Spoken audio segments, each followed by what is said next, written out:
All right, ladies and gentlemen, good afternoon. Where's my webcam? There it is. There's the webcam. Hello, everyone. Thank you all for tuning in today.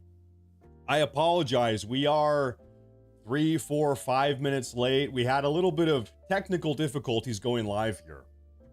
Going live on YouTube, it's a little bit cumbersome. You got to do this, and then you got to do that, and connect this thing to that thing, and it's like, Okay, but good news, I figured it out. For the last 3 times I've gone live here on YouTube, there's always been some little issue, mechanical, technical difficulty. Today, I think I have cracked the code. I think I have figured it out. So going forward, we should not have any more issues. No issues. Cross your fingers. Knock on wood. We're good to go. Now we're rolling. So thank you all very much for tuning in. Today's going to be a great day. Today is what? Saturday. Tomorrow is Sunday. Tomorrow is Eastern. Eastern. No, it's Easter. Easter Sunday tomorrow. So we're all waiting for that today. We have a 4-year-old daughter just about, and just about a 2-year-old son. And so I think tomorrow is probably going to really be the first Easter that we celebrate as a family with young kids that kind of like get it. We didn't really do it last year, so I think it's going to be an exciting day tomorrow. Our small little town is putting on a big Easter festival in the middle of the town, so it's going to be a fun time. But we have a lot to talk about today. Today's going to be a good day. We're going to talk about the ongoing issue with SCOTUS, the Supreme Court of the United States of America. I uploaded a video about that earlier today. We're going to talk about that a little bit more and everything that is going on with the Alien Enemies Act and deporting illegal immigrants and MS-13 gang members and Tren de Aragua gang members and whether or not President Trump has the executive authority to get rid of those people, etc., etc. Okay, so we're going to talk about that today. We're also going to talk about the Carmelo Anthony situation. Every single day we get a little bit more information, and it's pretty much always... I just can't believe how disgusting the entire situation is. So we're going to talk about that today. Michael with the super chat. Donation to the Exfil Fund and Happy Easter all. Matt can start his U.S. Senate campaign once he has established residency in Idaho. Matt, thanks for doing more streams. Keep up the great work.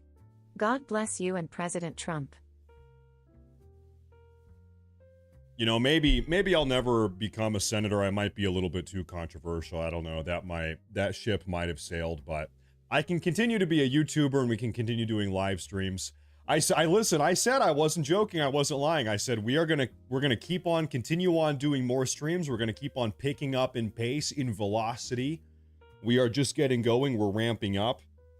And so here we are today again. We're back. We're so back. Michael, thank you very much. I really appreciate that. You're every day, every time I go live on YouTube, you're here chipping in. So I really appreciate that. Thank you very much. That's a big deal. Now, Michael, I'm actually happy you just donated right there. I've kind of decided, I've come to a decision. Okay, I need to have a very serious talk with you guys. This is no joking around. Everybody pay attention. For the last week or 2 weeks, I've been deciding, do I want to do donations and super chats in the middle of the stream, or donations and super chats at the end of the stream? How do I want to handle this? I have firmly decided, I've come to the concrete conclusion that we are going to do donations and super chats and membership subscriptions midstream. So if you just like Michael here in the chat, if you super chat, we're going to do it mid-show. I think that's best because I think you guys, it's nice if you guys can really get your word in as we're talking about something. You know, like let's say we're talking about the Supreme Court and you donate $10 to say something about the Supreme Court. Okay, that's great. It feels bad if I don't get to it for another 90 minutes. Then you're sitting there waiting. Okay, so I think it's better we do it right in the middle. You guys can really chime in if you want, and the support is really appreciated. Jim Roeder, he just did $5. He didn't even have anything to say. Well, I appreciate it. I have something to say. I appreciate it. Thank you very much. I also, this is a little thing. Can I even find this? Guys, this is breaking news. Okay. This is the biggest news of the day. I have uploaded my very first community emote. So if you are a member of the community, you can actually post this. You can post this little based frog. It's just a little frog, really. A little based frog. Okay, anyway, so there's that, but you have to be a member of the community. So there you go. So our very first one.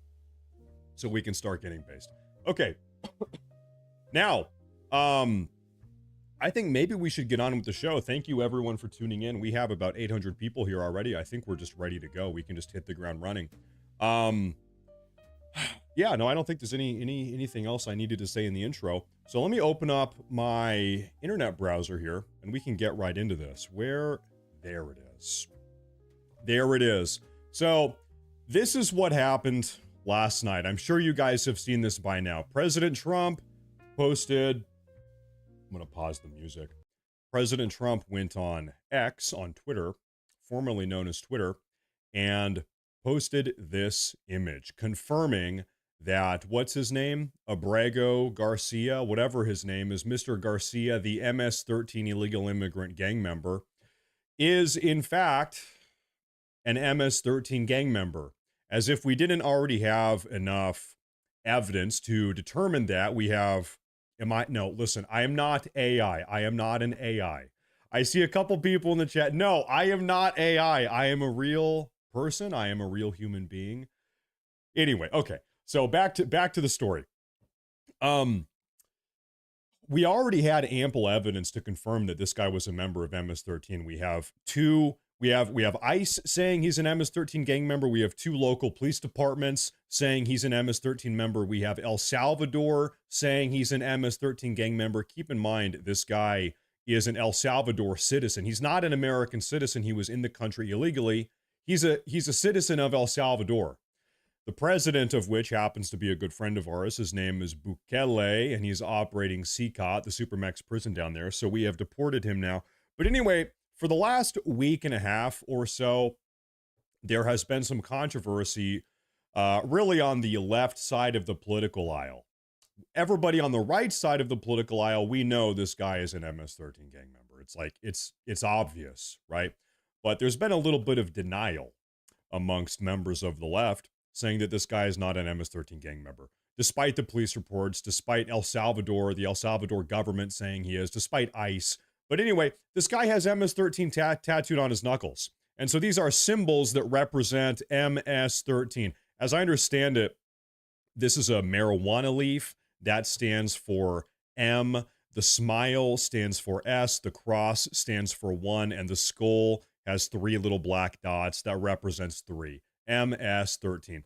And so, and this is a common enough MS-13 gang tattoo that, like, I guess if you know, you know. This is conclusive. And so, in light of this photo being posted yesterday afternoon by the president himself, the Democrats, the progressives now have shifted the narrative. They are now trying to say that Donald Trump or the Trump administration has photoshopped this photo. And specifically, you know what they're saying? They're saying it's a fake photo because Donald Trump, you see, here, let me zoom in here. You see the M and the S and the 1 and the 3? They're saying that because the Trump administration added the MS-13, that therefore the entire photo is fake and photoshopped and must be tossed out. And it's like, obviously the Trump administration added the MS-13 just to show what the symbols mean, right? The absolute mental gymnastics and incompetence of the progressive left regarding this entire situation really is just astounding. And the progressive media is doing every single thing that they can to cover up this entire story, because I think now at this point they probably realize they got caught, they are wrong, it is over. The guy is a member of MS-13, really violent criminal cartel gang. They're human trafficking, they're killing people, they're chopping people's heads off, they're all of the worst stuff. MS-13 is doing it. This guy was a member of MS-13. Now, I want you guys to take a look at how the left-wing media, MSNBC specifically yesterday, is handling all of this. President Trump gets up. He's giving a press briefing about this yesterday afternoon. Look at what MSNBC does. In 2019, Garcia was issued a deportation order. Two separate judges affirmed Garcia was a member of MS-13, which is a gang that may be even worse. We've been watching President Donald Trump there swearing in the new administrator of the CMS, the Centers for Medicare and Medicaid, Dr. Mehmet Oz, during this conversation. Did you see that? The second President Trump starts breaking down, in fact, how this guy is a member of MS-13, they just cut away, they mute his mic, they turn down the volume, they cut away, and they start talking about something else. I want to play that one more time because this is the most shameless thing I have ever seen in my entire life. One more time. I want you to pay attention. A member of MS-13, which is a gang that may be even worse. We've been watching President Donald Trump there swearing in the new administrator of the CMS, the Centers for Medicare and Medicaid, Dr. Mehmet Oz, during. So yeah, the first thing they do is they crank down his microphone, they turn down the audio, and then they shift away and they pivot onto something else because they don't want their viewers, they don't want their listeners, their progressive audience, they don't want them to know that this guy actually is, guess what, in fact, a member of a criminal cartel terrorist organization. That the progressive media, the progressive politicians have, in fact, been lying about this entire situation, and now we have the proof. Absolutely insane. The progressive media hates you. They hate America. They peddle in the business of lies. They sell lies. Now, another instance here, take a look at this. This one is a little bit funny. Kilmar Abrego Garcia's wife, this lovely woman on the right, freezes and refuses to answer why she asked for a protective order against him in 2021. Take a look at this. Have to ask it.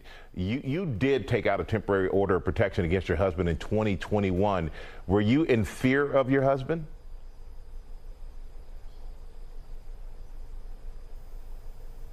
My husband is alive. That's all I can say.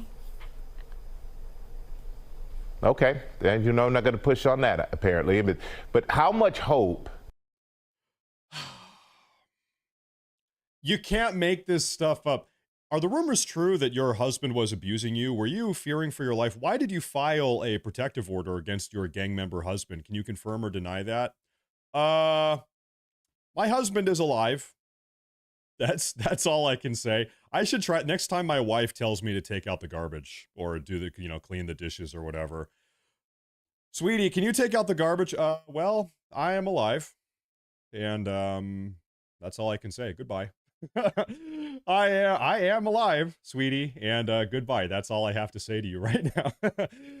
This is just absolutely ridiculous. This is ridiculous.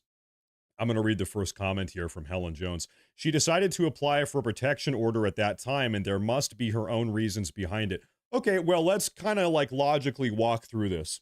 Why would you file a protective order against your spouse? Why would you do that? Because your spouse is abusing you. If you file a legal protection order against your spouse, why do you do that? It's because your spouse it's because you're scared of your spouse. It's because they're doing something to threaten you or harm you or put you in harm's way. That's why you do that. And no surprise, her spouse is a criminal cartel gang member, terrorist, illegal immigrant. So I'm not particularly surprised that these are the problems that they're experiencing. Who's paying her? Yeah, that's a good question. Who is paying her? Why is she so eager to keep her mouth shut?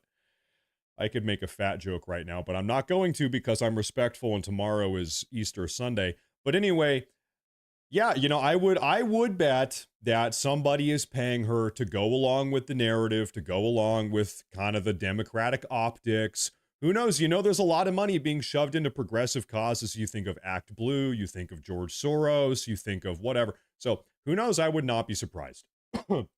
This is what I have to say. If she is so eager to go to see her husband, if she misses her husband so much, I think she can just go to El Salvador and be with him. There's my very simple solution. If she is so desperate to be reunited with her beloved illegal immigrant gang member cartel terrorist husband, then she can go to El Salvador and never come back. That's kind of my advice. That's my marital advice for those two. In fact, as it would turn out, she was originally complicit in hiding the fact that this young individual was a member of a terrorist organization. Take a look at this. Kilmar Abrego Garcia's wife covered his MS-13 knuckle tattoos with heart emojis in a TikTok video she posted to promote a GoFundMe account to raise money, which has already raised $238,000, $250,000. Look what she did for her fundraiser on TikTok. She put heart emojis over this guy's knuckle, the knuckles that have the MS-13 tattoo. She covered them up with hearts, concealing the fact, and we know that because we actually have access to the unedited original photo. So this is the original photo, and lo and behold, the very same tattoos that President Trump posted on X.com yesterday afternoon, MS-13, MS-13. We have the original photo. And by the way, using these very deceptive tactics, she has raised, like I said, $250,000. Wouldn't you like to have $1 million? I would like I'd like to have $250,000. The entire progressive apparatus, in fact, it's not just the apparatus, it's Democrat voters as well. They have more of a sense of kinship, more relation. They empathize more with illegal immigrant cartel gang member terrorists than they do with genuine, authentic American citizen Americans. Okay. I hate to say it, like, I don't know if I can say this, but it feels like the average Democrat voter, the average progressive, empathizes more with illegal immigrant cartel, human trafficking, wife-beating cartel gang member terrorists than with actual American citizens. It's just nuts. I feel like I'm living in clown world. I feel like I'm the only person that's not a clown. You guys aren't clowns, but I feel like everybody over there to the left, I can't even fathom everything that's going on. I can't even keep up. She made an intentional effort to conceal this guy's gang member terrorist tattoos. And then, of course, just when you thought this entire situation couldn't get even stupider, guess what? It gets even stupider, because we get to hear from our most incompetent congressional representative, Democratic House Rep Jasmine Crockett, whose IQ is lower than room. I think in the House right now, I checked the thermostat, our temperature is 68 degrees in the House. Her IQ is lower than that. Let's play the video. But here's the reality. As far as I'm concerned, he's a lot less criminal than the person that's sitting in the White House. Because last time I checked, he doesn't have any criminal convictions. I don't even think he has any outstanding cases. Kilmar Garcia, the cartel gang member terrorist, member of the human trafficking, drug dealing, fentanyl dealing cartel gang, is less of a who's an illegal immigrant also, by the way, is less of a criminal than President Trump, according to Jasmine Crockett. Astounding. Versus the guy that still had cases pending when he was sworn in on January 20th and also has 34 felony convictions. So listen, I don't want to hear anything from the Republican Party about how they're trying to keep us safe when their fearless leader is actually the biggest criminal thus far that we have seen, because I haven't seen anybody with a rap sheet that looks like. Do you think Congresswoman Crockett could even begin to explain what President Trump is guilty of? She'll say 34 felonies, he's a felon, 34, he's got a bunch of felonies. Do you think if you asked her, hey, listen, what are his felonies for? What are the felonies about? Why did he get the felonies? How did this happen? Do you think that Jasmine Crockett could even begin to explain what any of his felonies mean or why he got them? And by the way, keep in mind, the only reason why President Trump has any felonies whatsoever is because Attorney General of New York State, Letitia James, weaponized the New York State justice system, escalating a bunch of misdemeanor charges up to felonies beyond the statute of limitations to convict President Trump 34 times on bogus weaponized charges. As it would turn out, Letitia James now is under federal investigation for lying about her taxes and her mortgage payments, claiming that she was married to her own father to dodge federal tax payments. So this, like I said, I feel like I'm living in crazy land. I feel like I'm living in, I feel like I'm in an insane asylum, and I'm like the only person that's not crazy, and my cellmate is Jasmine Crockett. and I'm just losing my, and every day I'm losing my mind. Do you guys ever feel the same way? You flip on the news, you watch, you know, some YouTube video going over what's going on today, what's in the news today, and you just feel like you're surrounded by crazy people. You feel like the entire country is just going insane. Some days I feel like I'm losing my mind. The presidents.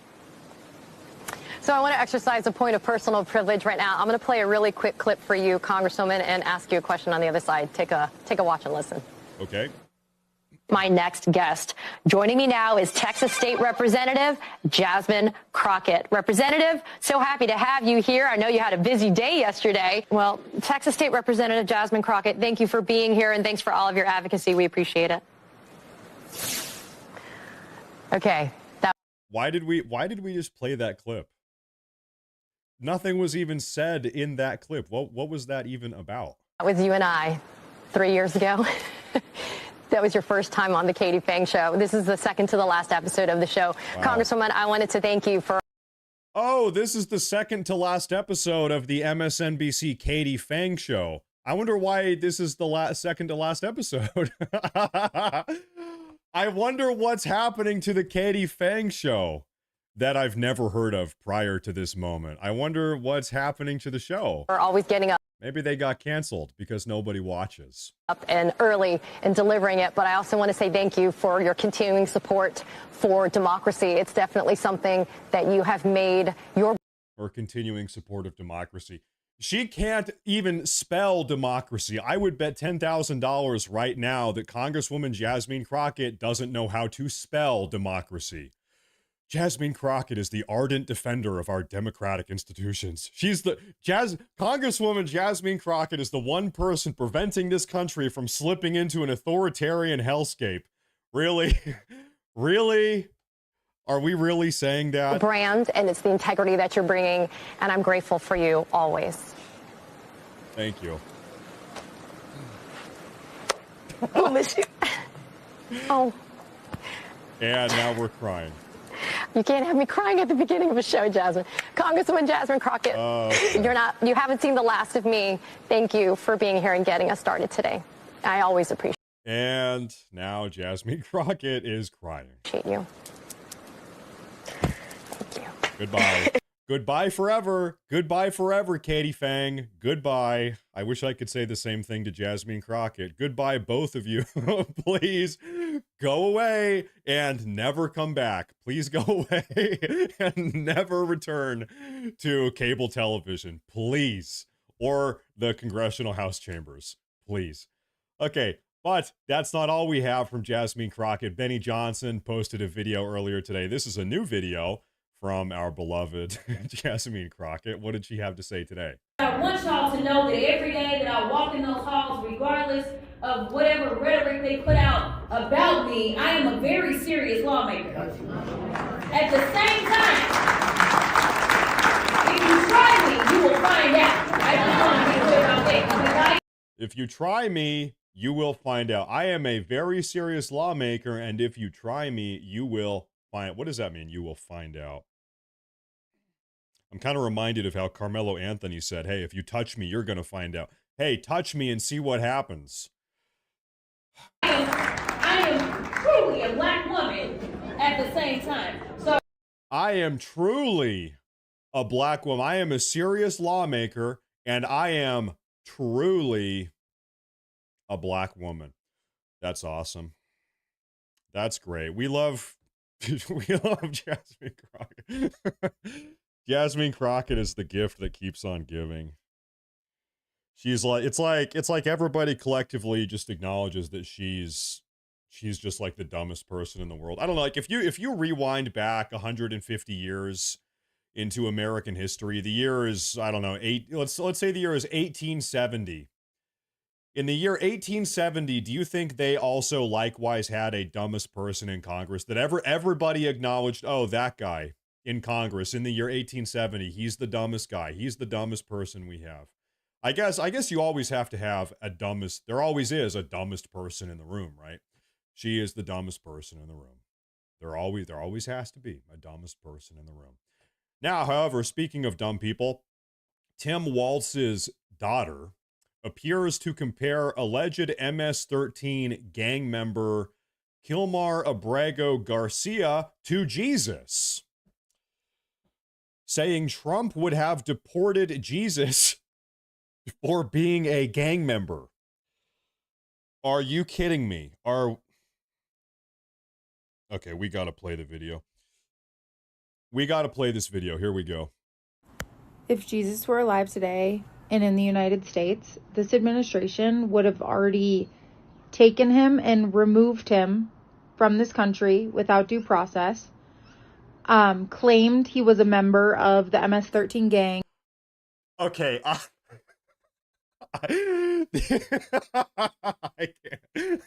can't. These people are serious. Like, these people expect us to take them seriously. This is mental illness. This is what mental illness looks like. You are insane. I would be curious to know if this person, Tim Waltz's daughter here, are you even a Christian? Listen, there's something you need to be very aware of. When a non-Christian attempts to manipulate Christians based off of Christian theology or Christian thought, I would bet that she's not even a Christian. So the fact that she's trying to gaslight and emotionally manipulate a bunch of Christians, because really, let's unpackage what the entire message here is. Hold that thought 1 second. All that code switching dusty ratchet, ghetto which Crockett does, has got to be tiring. Being fake takes a lot of energy, ! You know, I don't even know if she is fake. I think Jasmine Crockett is just an idiot. I just think she's genuinely an idiot. I don't know if she has to put on a face every day. I don't know. She might be totally genuine, but no, I know what you mean. Thank you very much. I appreciate that. I appreciate that. I forgot what I was going to say, but this is just insane. Oh yeah. Okay. You know what? Okay. So let's unpackage. I remember what I was going to say. Let's unpackage really what is the essence of the message that she is broadcasting here. She's intending to say, if you are a true Christian, if you are a real Christian, then you ought to allow MS-13 gang members illegally to enter your country. If you were a real Christian, you would allow illegal immigrant MS-13 cartel gang member terrorists into your country. And the fact that you're not doing that, Mr. Christian, means you're not really a Christian after all. That, if you really start to peel back the layers of what she is saying, that is what she is trying to say. That's the emotional manipulation, gaslight tactics that she's trying to say. And it's frankly just unbelievable and sickening. As a way to try to justify not giving him. So I realize my webcam is in the middle of the screen. I apologize for that. Sorry, my bad. Due process, as if there is any justifiable reason to not giving somebody due process. But yeah, real quick, when the Democrats allowed 20 million illegal immigrants to enter our country illegally in a 4-year time period between 2021 and 2025, were any of them given federal immigration due process when they entered? Anytime, because right now the Democrats, the progressives, they love to talk about due process. You need to have due process for all of these deportations. You need due process for all 20 million of these illegal immigrants. Excuse me, hold up. We have federal immigration law on the books that you people chose not to enforce. You ignored due process when you let them into the country. So I'm not going to tolerate any commentary about due process when we kick their ass back out of the country. We are not going to tolerate that argument. Not listening to it. Judicial coup being attempted by black robe unelected activists, so everything about to hit the fan. I am, listen, man, I'm a little bit worried. Like, I am worried, and I don't want this to happen. I feel like the progressives have pushed people so far. They are being so anti-American, so morally reprehensible. They are attempting to emotionally manipulate people to such a blatant, disgusting, shameless degree. I am worried that people are going to get pushed too far and things are going to get crazy, because nobody wants things to get crazy. We want a nice, peaceful country with law and order. But I am worried that things are just getting out of control as a consequence of the insane rhetoric of the progressive left. Carol, thank you very much, Carol. Let me read that again. Oh yeah, so that's what we were talking about. No, thank you, Carol. I agree, and it's something to be worried about. And I don't know. I think if Trump had not won the recent election, if Trump had not won in the 2024 election, if we had Kamala Harris in the White House or Joe Biden again in the White House, I do think things would have gotten really, really bad. So thank God that Trump won the election. Some people don't want to talk about that. It truly is baffling how clear and laid out everything is, and there is still people standing by it. I believe in the good of people and like humanity, humans, you know, deep down at our core. Like, once again, what is the implicit message here? You do not have humanity. You are not a good person. You do not have goodness at your core unless you allow illegal immigrant gang member cartel terrorists to enter your country. You are not a good person unless you allow illegal immigrant cartel gang member terrorists to roam freely in your country after having illegally entered the country in the first place. Listen, lady, we're not doing this anymore. Listen, Miss Waltz, we are not doing this anymore. The gaslighting, the manipulation, nobody is falling for this anymore. Like, we care about each other. But that's really being tested, because how anyone is okay with this is terrifying to me. But yeah, if you look like me, speak up, speak out, because we might be the only ones safe from what's coming. If you look like me. This is a little bit racist. It is the white person's burden. The buck falls. Okay, so once again, what is the kind of implicit the reason why Trump is able to get away with this? The evil fascist dictator Trump is because white people are just allowing him to do it. White people need to stand up to the evil president Trump and put an end to this. Put an end to him deporting gang members and terrorists out of the country. Once again, they can't help themselves from this type of race baiting. And some of the only people that are able to stop it. So yeah, it's our duty at this point. I don't want to stop it. I want to accelerate it. Okay. I hope we continue to deport illegal immigrant cartel gang members down to El Salvador and back to the country of origin, wherever they came from. I hope we deport another 20 million people. I hope we deport every single person that entered this country, not just in the last 4 years illegally, but in the last 40 years illegally. Every single one of them has got to go. They came in the country illegally. They violated this country's immigration laws. They're existing here at the expense of the American taxpayer. They need to go. And once again, collectively as America, we are not falling for any of this race baiting, emotional manipulation, gaslighting, whatever you want to call it. We are not doing this. Every single one of them needs to go back to where they came from. And this is why we voted for President Trump. Now let's move on here. By the way, Aaron Worley just gifted 5 memberships to the community. Thank you very much. I appreciate that. Thank you very, very much. That's a big deal. I appreciate that a lot. Aaron, it's hard to imagine that people like this exist, yet they do. Thank God they are losing ground. Thank God they're not popular anymore. Now, we were talking about the invasion that took place over the last 4 years during the Biden administration. I wanted to show you guys this little graph. I found this today. These are illegal alien invaders that entered our country between 2012 and 2014. What do you notice here? The second Biden got into the White House, you want to call it an invasion? Let's call this what it really is. This is an invasion. This was a progressive Democrat tolerated or created, not just tolerated, they created it, they instituted it, they allowed it, facilitated is the word I want to use. This is a progressive Democrat facilitated invasion of the United States. And now that these people, now that 20 million of them have come in the country in the last 4 years, now that we try to get rid of them, now the progressives speak up, hold up, wait a minute, law and order, hold up, we have a legal system, hold up, you need to go through the proper legal process to get rid of these people. they were more than happy to ignore federal immigration legislation and the U.S. Constitution when it suited them to allow these people into the country in the first place.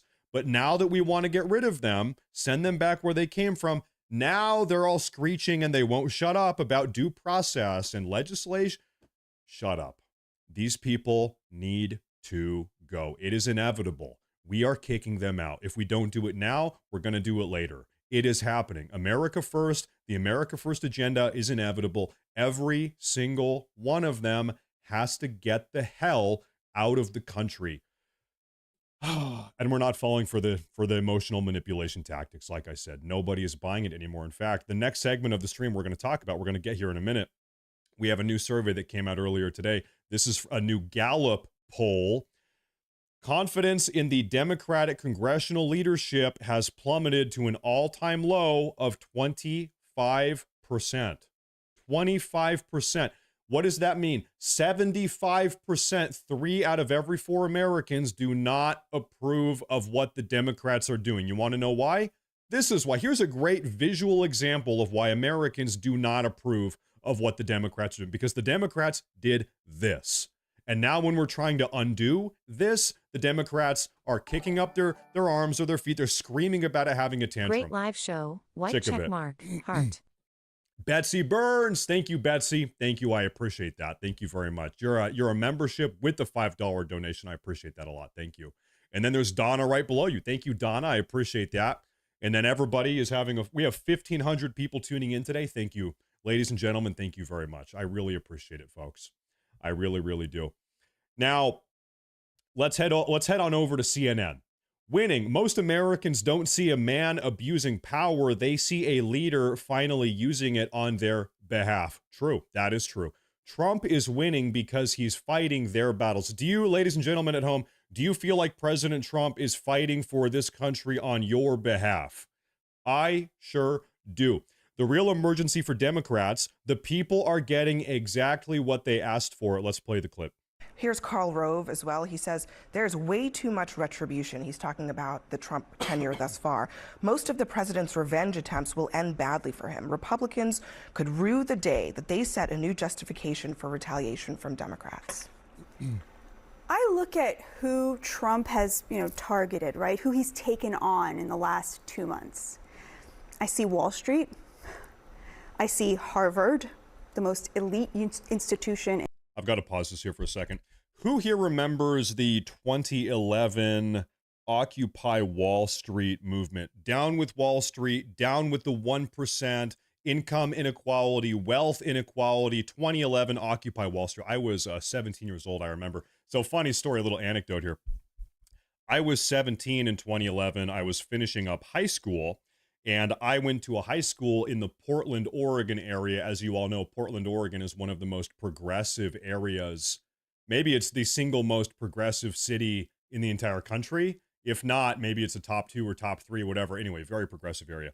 And so I remember almost all of the people I went to high school with on the weekends were going into downtown Portland and also protesting and rioting with the Occupy Wall Street movement. So I went to high school with a lot of those Occupy Wall Street people that you guys probably saw on the news because I went to a high school in the Portland, Oregon area. All of my classmates or whatever, they were super, and I was like, okay. But anyway, the reason I bring up the 2011 Occupy Wall Street movement is because Donald Trump in the last couple weeks has actually done more to damage Wall Street, done more to redistribute wealth back into the working class. Donald Trump, as much as the progressives or the Democrats or the radical left are going to cry and complain about it and disagree about it, Donald Trump has done more for the working class, for blue-collar, everyday, middle-income Americans than any president in, like, the last billion years. Okay? And everybody that's paying attention knows this is true. Donald Trump is the champion president of the middle-income, working American middle class. And so it's funny how kind of the tables have turned. There's a little bit of irony there, but let's continue playing this. Right? Who he's taken on in the last 2 months. I see Wall Street. I see Harvard, the most elite institution in America. I see gangbangers. And I see a man who may or may not be part of MS-13, but whose wife has accused him multiple times of beating her up, including while she was holding her child. Can we just say something real quick? This guy, Abrego Garcia, I think is his name. He's an illegal immigrant. We know that for a fact. Whether or not he beat his wife, whether or not he was a member of MS-13, he's an illegal immigrant. He's got to go. Him being a wife beater and an MS-13 gang member, that's just like further reason, further proof he's got to get the hell out of the country. But at a foundational level, he's an illegal immigrant. Every single illegal immigrant has got to go, period. That is enough of a reason to get rid of him. Illegal immigrant, you're gone. And I see those people as the enemies of Trump that he has successfully attacked. We just had the Passover Seder, and there's a song in Passover called Dayenu, which means it would have been enough. And that's kind of how I feel about this list. Like, it would have been enough if Trump had only taken on Wall Street. It would have been enough if he had only taken on the gangbangers. It would have been enough if he had only started reshoring manufacturing. If he had only gotten rid of this guy who beat his wife up, which by the way is a deportable offense. And yet he's done all of these things. And I think most Americans look at that and they say, not that he's weaponizing things, but that he is fighting our fights for us. CNN this morning had a poll. 56% of Americans want every single illegal alien deported. 11 million illegal aliens deported, 56%. It's up from 38% in 2016. Yep. Trump is winning this, and he's winning it because people feel like he is fighting for them. The real emergency. Okay, this was in a video that I uploaded today. I want to pull up the video real quick just so we have the visual on screen as I'm talking about this. If I can find the screenshot here real quick. I think I have it right. It's the CNN clip. Yeah, right here. Okay, so this is the CNN poll that a woman was just talking about here. The question that was asked to Americans nationwide, this is from CNN, remember, should President Trump continue on with deporting every single undocumented immigrant? In 2016, 9 years ago, only 38% of Americans wanted President Trump to deport every single illegal immigrant in the country. These days, in 2025, 56% of Americans, over half, well over half, the majority of Americans want President Trump to deport not just the violent ones, not just the gang members, not just the ones that have committed crimes, every single illegal immigrant. 56% of Americans want President Trump to deport every single one of them. Give me a yes in the live chat if you agree with that sentiment. Yes, I think President Trump should deport every single immigrant. And so this image right here should really have an impact on the Democrats, on the progressives right now. Their open border, come on in, every single illegal immigrant, that policy that they have pursued now for a very long time, that is what is losing them elections. The reason why they have lost complete and total control of the country, the reason why they lost just very recently, 4 or 5 months ago in the 2024 election, the reason why the Democrats lost control of the House and the Senate and of the White House and every single swing state, and the popular vote, the reason why the Democrats lost quite literally everything. I think you could condense it down to this issue. Americans have collectively come together over the last 9 years, and we have said enough is enough. Okay? I don't care if you call me a racist. I don't care if you call me anti-immigrant. I don't care if you call me whatever ism or phobia you want to call me. Enough is enough. This country is going, pardon my language, this country is going to shit. And it's because we're allowing 20 million, 5 million illegal immigrants per year, 20 million over the course of 4 years into the country. They're causing problems. They're killing people. They're human trafficking. They're bringing fentanyl in. Enough is enough. Every single one of them has got to go. Mr. President Trump, we want you to go scorched earth. Get rid of every single one of them. And that sentiment is only going up and up and up, as you can see over time. And so if the Democrats, if the progressives continue to try to stop Trump from doing this, It's this number 56. It's only going to go up 5 years from now. If Trump doesn't do it now, 5 years from that number is going to be 90. That number is going to be 100, whatever, because we've been sold for at least my entire life, for decades now, that diversity is our strength, and immigrants, they assimilate and they become. Has that happened? Have all of these immigrants perfectly assimilated, or do they bring problems and crime and drugs and human trafficking and abuse and gang violence and terroristic activity? We've had a lot of issues. There have been a lot of issues, and people are done with the never-ending diversity immigrant experiment. And that's the proper word. It has been an experiment, and the experiment has failed. Americans have seen enough. Get rid of them. That's how we feel. And give me a true if you agree. I think that's pretty true. That seems to be the case. The number is going up. Now, let's go back to where we were here. Okay, so we finished that. I want to hear from Stephen Miller. What does Stephen Miller have to say about all of this? Let's play the clip here. This is just from earlier today, actually. They've gone nuts, and the optics of it are just unbelievable. Sheldon Whitehouse is talking about seeking damages from the government for Abrego Garcia. He's talking about $1 million a day. He wants to fine the U.S. government for the deportation of an illegal alien who has been found in a couple different instances to be an MS-13 gang member. What on earth could possibly... Can I tell you guys something funny? Every single day I wake up and I need to figure out, okay, I make my videos. What am I going to make a video about today? Every day I wake up and I'm hoping, please, Stephen Miller, please let there be a new Stephen Miller interview. Please, every time Stephen Miller talks, it's like gold. Please, let there be a new Stephen Miller interview. Please, please, please.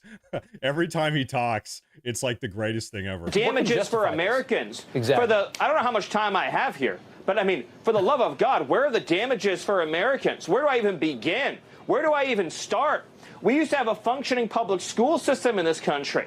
Then we had open borders. Now our schools are in chaos and disarray. We need hundreds of translators. Nobody's learning how to read or write.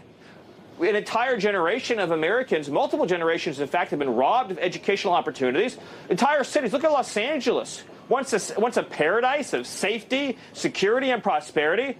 Entire neighborhoods. Listen, let's allow California to serve as the canary in the coal mine, so to speak, with this illegal immigration situation. Okay, California, rewind quite literally just 20, maybe 30 years ago at most, was heaven on earth. It was paradisical. Anyway, it was a paradise. It was beautiful. It was heaven on earth. California was awesome. In fact, if you remember, rewind to the year 2005 or something, everybody wanted to move to California. California was cool. If you win the lottery, where do you move? You move to California. California was the place to be. Okay? It was I think most people agreed it was like maybe one of the best states, if not the best, maybe a top 3. Anyway, look at what has happened to California just in the last 20 years. Let's call it 30 years. It has gone to hell. Okay? And the reason why is because of, I'm going to get in trouble if I say this. No, screw it. I'm going to say it's because of the demographic replacement. It's because of the non-stop waves of immigrants, and they bring violence and drugs and gangs and crime and murders and shootouts and fentanyl, and it has gotten out of control. Point blank, it's gotten out of control. And now, would you guys take your family and walk around downtown LA or downtown San Francisco while holding your grandchild by the hand or your child by the hand? Would you walk around San Francisco with a toddler? Hell no. Absolutely not. 25 years ago, yeah, you would. Yeah, of course you would. It was great. It was awesome. These days, would you walk around with your kids, with a stroller, with a baby? Of course not. Absolutely not. And so, like I said, let's allow California to be the canary in the coal mine, okay? You might be living in Montana or Idaho. You might live in North Dakota, and you're like, oh, well, it's, hasn't happened here yet. The key word is yet. The key word is yet. It has happened in California. It's happening in Texas. It's happened in New York. It's happened up and down the West Coast in Washington and Oregon. The key word is yet. Just because these problems have, and it's happened in Aurora, Colorado, just because it hasn't happened in your town, in your city, in your state yet, does not mean it's never going to happen. Guess what? It is. Give it time. Occupied and controlled by... Unless It is stopped, by the way. By foreign gangs? Where do all the residents who've been displaced, who've been forced out of Los Angeles, where do they go to get their reparations? And then what about the victims of fentanyl poisoning brought in by Democrats' open border? Hundreds of thousands of moms and dads whose kids are dead and buried in the ground? 100,000 a year. The number one cause of death for Americans over the last 4 years between the age of 18 and 30, number one cause, fentanyl overdose. The fact that our government, the Biden administration, just turned a blind eye, there's no problem, nothing is happening, it's not an issue. They just completely ignored it for 4 years. It's disgusting. And not only did they ignore it, they allowed it to happen. They facilitated it. Where do they go to get their reparations from the government? And then all the women who have been raped, who've been beaten, who've been murdered, all the dads who've been shot dead and aren't home, all the police officers who've been slain by illegal aliens in ambush attacks in the line of duty, where do any of these people go? Where do any of their families go to get reparations? Or the 500,000 children that Joe Biden trafficked across the southern border and put into the hands of unvetted so-called sponsors? 500,000 missing kids. By the way, who here has a grandkid or a kid? Go look at your child in the eyes, or look at your grandchild in the eyes. And as you're looking at them, I want you to think to yourself, the Biden administration allowed 500,000 kids, just like your child, just like your grandchild, to disappear into the country because of this open border. And nobody's talking about it. They don't give one shit. Jimmy, stories I could tell you. Aaron, thank you. Children that were trafficked across the border and raped because of the policies of Joe Biden. There aren't enough volumes that could fit into a library to calculate the carnage that has been inflicted by the Democrat Party's policy of open borders. We can spend the rest of our lives trying to document those harms. Where does our whole country go to get repaid for all of the wealth, all of the prosperity and security that has been stolen from us by decades of uncontrolled illegal mass migration? Because we all deserve reparations for what has been stolen from us. It is a tragedy that defies our ability to even describe it. As the kids say these days, he was cooking. Stephen Miller there was absolutely cooking. I see some people in the chat say, use the military. Well, guess what? Donald Trump is effectively trying to use the military by invoking the Alien Enemies Act, which would allow him to use the military to apprehend, detain, and deport illegal immigrants inside the country. Our Supreme Court and our federal judiciary have done every single thing they possibly can to stop our democratically elected president from fulfilling that obligation or fulfilling that duty. So I don't know. We had bad news with a Supreme Court case today. Effectively, what happened was the Supreme Court, in a 7-2 decision, said that Trump, you are not allowed to continue these deportations of Trende Aragua and MS-13 gang members in accordance with the Alien Enemies Act, because the Alien Enemies Act is still working through the lower federal judiciary. So, President Trump, we want you to wait until the situation has worked through the federal judiciary, and then depending on what happens there, then we will take a closer look at it up here at the Supreme Court. I think you're 2 years too late to start this kind of stream. It's still not forgiven for killing me while picking flowers. You know, can I tell you something, Australia? Thank you very much for the $5. I'll give you guys a little bit of background information. I have been a live streamer for 8 years, actually. I've been doing politics exclusively now for 6 months. That's what we're doing now. Prior to that, for 8 years, I was over on Twitch. I was playing video games. I was a video game streamer, and I would talk politics, but I was kind of playing video games. And I kind of regret not just exclusively doing politics sooner.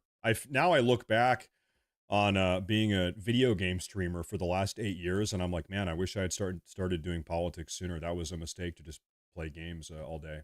You're right. I should have transitioned sooner. Oh man, I regret not transitioning sooner. Anyway, no, hey, thank you. I appreciate that. Asmongold is a friend of mine. That's right. Donna, hey, with the $5. Hey, I know. Let's just let them all out of the jails, then we can all buy Anzios and take turns on watch 24 hours a day. Easy F peasy, right? Easy effing peasy. How about this? How about we let them out of our prisons? How about the American taxpayers stop subsidizing the existence of illegal immigrants in our prison systems? And how about we send them back to their own countries? How about we deport them back to the countries they came from? Or better yet, how about we send them to a maximum security detainment facility in El Salvador called CICOT? How about we get rid of these people? Because, by the way, keep in mind, every single illegal immigrant that we house or detain in our prison system, in our domestic prison system here in America, we spend, what is it, $35,000 or $40,000 a year to keep these people alive, because you got to pay for the electricity, you got to feed them, you got to give them clothing, you got to. We are every illegal immigrant that is in an American prison right now. Guess what? You are paying for. I don't know, like how much? Like, let's really think about this. How much money do you pay in taxes per year? I think the average American probably pays like $10,000, maybe $15,000 per year in taxes. Okay, because average American income, median income is like $40,000. Okay, so anyway, let's call it $10,000 to $15,000 average yearly American tax burden. Okay, so it takes the average American 4 years to pay enough tax money to house in a prison one illegal immigrant. I want you to really think that you have to work, American citizen making money, you have to work for 4 years paying taxes every single year to detain one illegal immigrant in our prison system for 1 year. Does that sound like it makes sense? Does that sound like a sustainable dynamic? Absolutely freaking not. It's ridiculous. Donovan, by the way, yeah, that math ain't mathing. Exactly. By the way, Donovan with the $1.99, thank you very much. He says, I'm glad you're streaming. I'm glad you're tuning in. Thank you for tuning in. Thank you very much. Okay, and then I see Australia. I think you're too late to the game. I think, hey, I'm jumping in the game. We're in the game. The game never stops. We're here to play ball. The game never stops. Now, this is something that got posted today. I want to read this here. Per a senior Trump administration official, these are some of the suspected Venezuelan Tren de Aragua gang members detained in Texas that the administration was planning to deport. God bless America. Californian here. Gavin Newsom can suck it.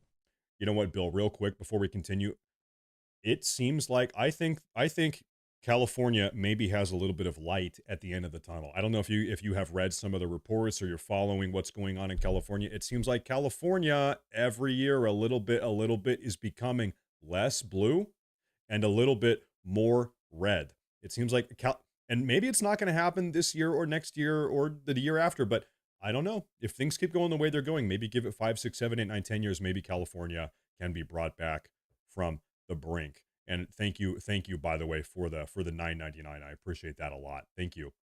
Now, these are suspected Tren de Aragua gang members that the Trump administration was just about to deport, but SCOTUS last night at 9 p.m. decided, actually, you can't deport these people. Okay, well, why don't we actually put a face on some of these people? Let's see what some of these people look like, these suspected gang member terrorists. So, okay, let me ask you all a question. Does Henry Jose Romero Gonzalez, a citizen of Venezuela and a confirmed Tren de Aragua gang member, aka terrorist, does this guy seem like somebody that you want in the country? Do you want this guy to be your neighbor? I sure don't. Get him out of here. Goodbye.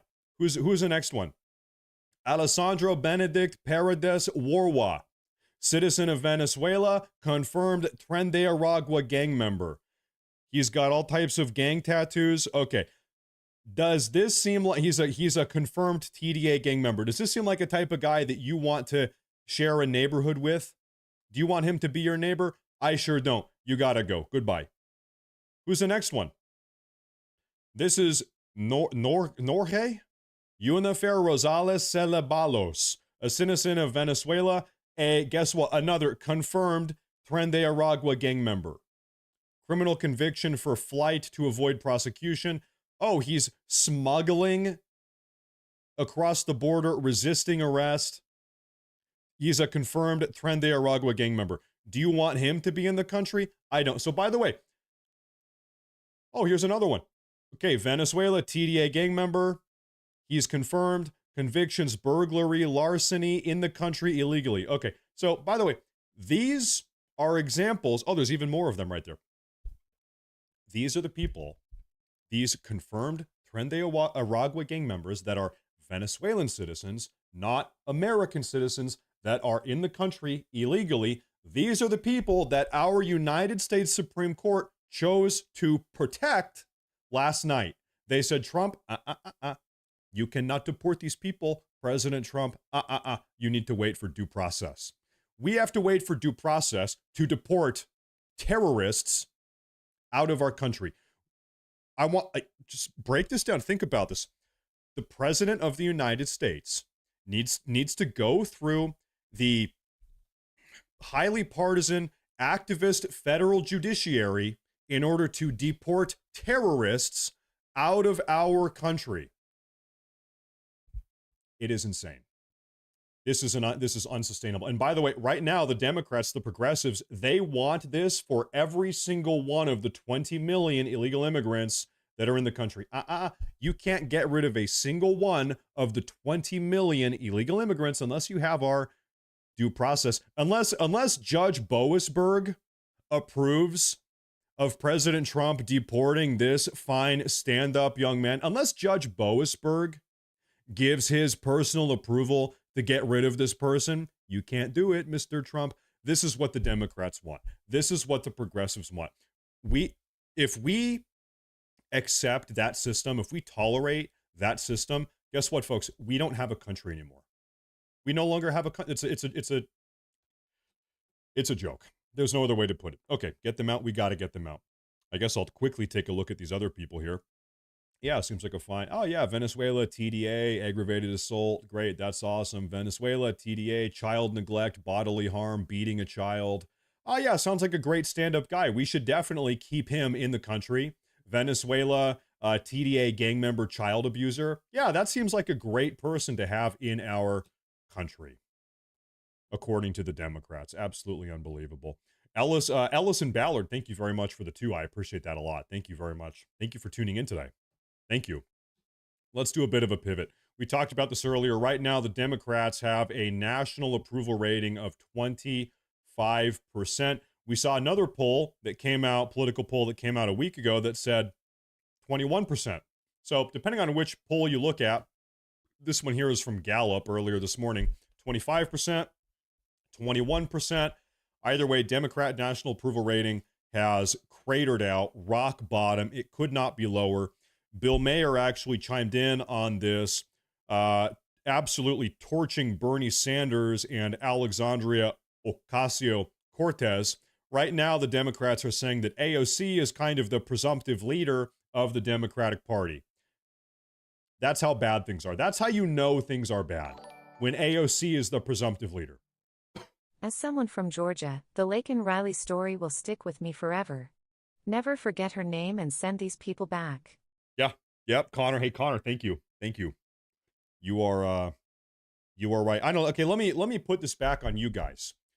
Do you folks in the chat, do you have a moment, something that happened in your community, in the approximate area that you live, where you realized, all right, this isn't working.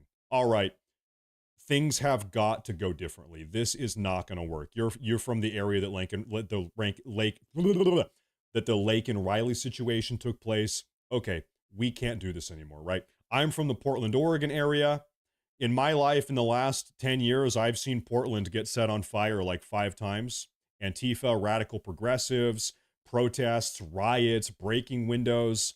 Okay, we can't do this. Okay, okay, so this is what the end game of radical progressivism looks like. I want nothing to do with it. Have you guys had a moment in your city or your town or your state where something like this has happened and you say, all right, this is enough. It's gone too far. Zezella, hey, thank you very much. And also Texas Trav, MSNBC 13. Yeah, good one. There you go. No, thank you, Connor. Thank you, Texas Travis. Zazella, good afternoon. Happy Easter Sunday tomorrow, by the way. Let's listen to the Bill Maher clip. Here we go. What does he have to say about AOC and Bernie Sanders? What do you think of the fact that the people who are getting the big crowds right now are AOC and Bernie Sanders? They're going around the country. Thank you. There's that same guy. I call him the always wrong guy. Yeah. If you are in the audience clapping for Bernie Sanders and AOC, there is something wrong with you. Okay, but I feel like, big crowds, again, the shiny object that the Democrats chase. It's not about the big crowds that come out to you when you're talking in a festival or wherever they are. I think it's because I think Bernie showed up. Remember, it is just as easy to buy a politician as a scientist. Judges obviously are cheap. Arizona, New Mexico, and California have been bought.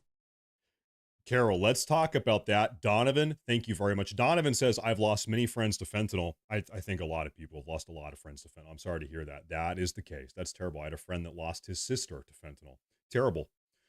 Absolutely terrible. Thank you for that, by the way, Carol. So I guess I was ignorant 5 or 6 years ago. And I don't know, whenever I thought of buying off, everybody says, yeah, politicians are bought off. This politician is bought off. They're taking bribes. In my brain, I was always like, oh, man, they probably bought him off for $1 million, maybe $10 million. But then you look into it and you realize it doesn't take $1 million to buy off a politician. Look at what George Soros has done. How much money does it take to buy off? Let's talk about a congressional representative. How much money do you think it takes to buy off a congressional representative? We're talking like $5,000. It's not, I'm not going to say it's not a lot of money, but it's not that much money. You've got people like George Soros that are billionaires, by the way, billions, effectively infinite money for all intents and purposes. You're buying off congressional reps for $5,000, $6,000, less than $10,000. And you realize, wow, this system is screwed. I guess it's like a different level of bad. Buying off politicians for $1 million, that's one level of bad. Buying off politicians for $4,000, that's terrible. That's really bad. Up at Coachella. That must have been fun for the fans.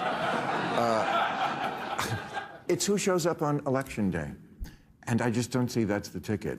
I mean, Cory Booker, I know you've worked with him. I like Cory a lot from my home state of New Jersey. Made a speech for 25 hours. Again, just whacking each other off.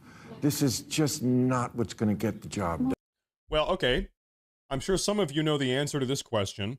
Why is there big discrepancy? Why is there this big discrepancy between live crowds, live audiences, people that are showing up to watch Bernie Sanders and AOC live at a rally or a protest versus Democrats that actually turn out to vote?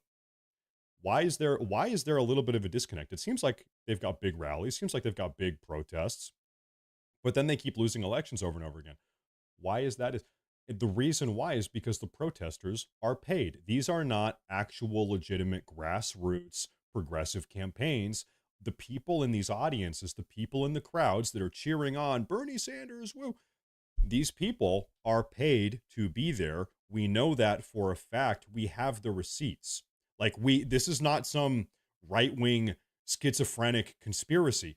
We know that is what is happening. That's why there is a disconnect. It's because they're being paid. In fact, we had an expose video about 2.5 weeks ago where we saw that it was Act Blue. No, it wasn't. It was an progressive organization called Indivisible that was paying people $200 to show up to this protest. Okay, show up to a protest. You show up for a couple hours. We'll pay you $200. Then you go home. That's not a bad deal. $200 to go and shout for 3 hours. Hey, that's a pretty good deal. So anyway, and by the way, that organization, Indivisible, just like Act Blue, guess who both of these organizations are linked to up top? George Soros. George Soros is not the only sort of evil figure pulling the strings here, dumping money into progressive campaigns and causes like this, but he's one of the biggest players. Absolutely insane. Americans are in support of deporting criminals. Absolutely. Violent criminals, it's like 97-1. Yes, deport the violent criminals, but they're not in favor at all of the President of the United States defying the Supreme Court. It's like an 80-20 issue. He's on the wrong side of that. But okay, but so what? If I may address the little shot you just gave me. You know, do we have any American history buffs here? There was one time in American history where an American president has explicitly, publicly defied the Supreme Court. The year was, it was in the 1840s. It was in the 1840s when President Andrew Jackson was president, and the Supreme Court, they issued, I would argue, an un-American Supreme Court ruling. We can talk about the details later, I guess, if you want to know all the details. But anyway, I would call it un-American. And they issued the ruling. And President Jackson, he said, he got news of the ruling. He heard about it. And he said, you know what? The Supreme Court has issued their ruling. Now let them enforce it. Go ahead, let them enforce it. And then you know what he did? He ignored it. He just ignored it. He said, all right, they have issued their ruling. Let them enforce it. I'm not going to do it. And then he did, and then he continued on doing what he was doing. He's so fucking what, okay? I don't understand this. We're at that part of the movie where there's a gunfight, and the guy, and then click, click. There's no more bullets in the gun. We have no power. So how do we handle this? And Gretchen Whitmer showed us one way. Can we show that picture? Because she was in the Oval Office, same place I was a few. Look at this. This is like a week ago now. This is so embarrassing. She didn't want to seem like a Trump collaborator, and so she was hiding while in the Oval Office because she didn't want to have the bad optics of being friendly or nice to President Trump. So she's like a toddler hiding. 2 weeks before. And this is what she did. Okay, I think there's a couple of ways to handle the Oval Office, and this is not the way I chose. You don't want to talk to people? You have no power. I see in the chat they flipped this guy. I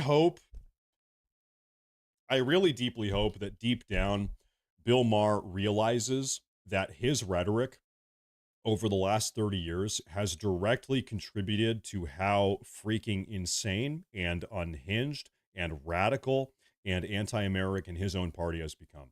I hope because at this point, his party the Democrats have become more radical, more progressive than he is comfortable with. And that's why he's kind of like, hold up, wait a minute, hold up. I don't know about this. He is kind of like reeling back a little bit from the insane degree to which the Progressive Party has become progressive. I hope he realizes, I hope he has some introspection and acknowledges the impact that he has had on the development of the progressive movement of the Democratic Party. I hope he feels some amount of guilt for the way that things have gone, because he has been a big player, a key actor in the way in which the Progressive Party has become increasingly unhinged and progressive. I hope he knows it. I hope he realizes that. Now, we're talking about Bernie Sanders and why everybody thinks Bernie Sanders is a complete and total moron and a complete and total joke. This is probably the single best video on the internet to summarize that. Take a look at this.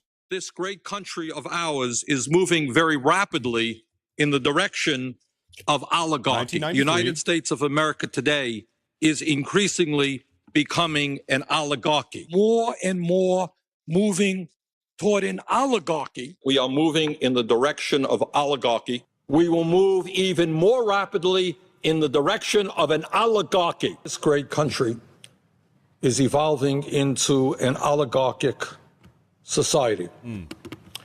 It is called oligarchy, and that is the system we are rapidly moving toward. This is a budget that moves our country rapidly into the direction of oligarchy. A handful of billionaires are moving this entire planet toward an oligarchic society. Now, we have 2025 here also. Start off with the bad news, which is pretty bad, and that is that under Donald Trump, this country is hurtling rapidly toward oligarchy. Now, I have a really great talking point for you guys. Anytime you're talking to your crazy progressive cousin or whatever, you're in a Facebook argument, whatever, a great talking point for you guys.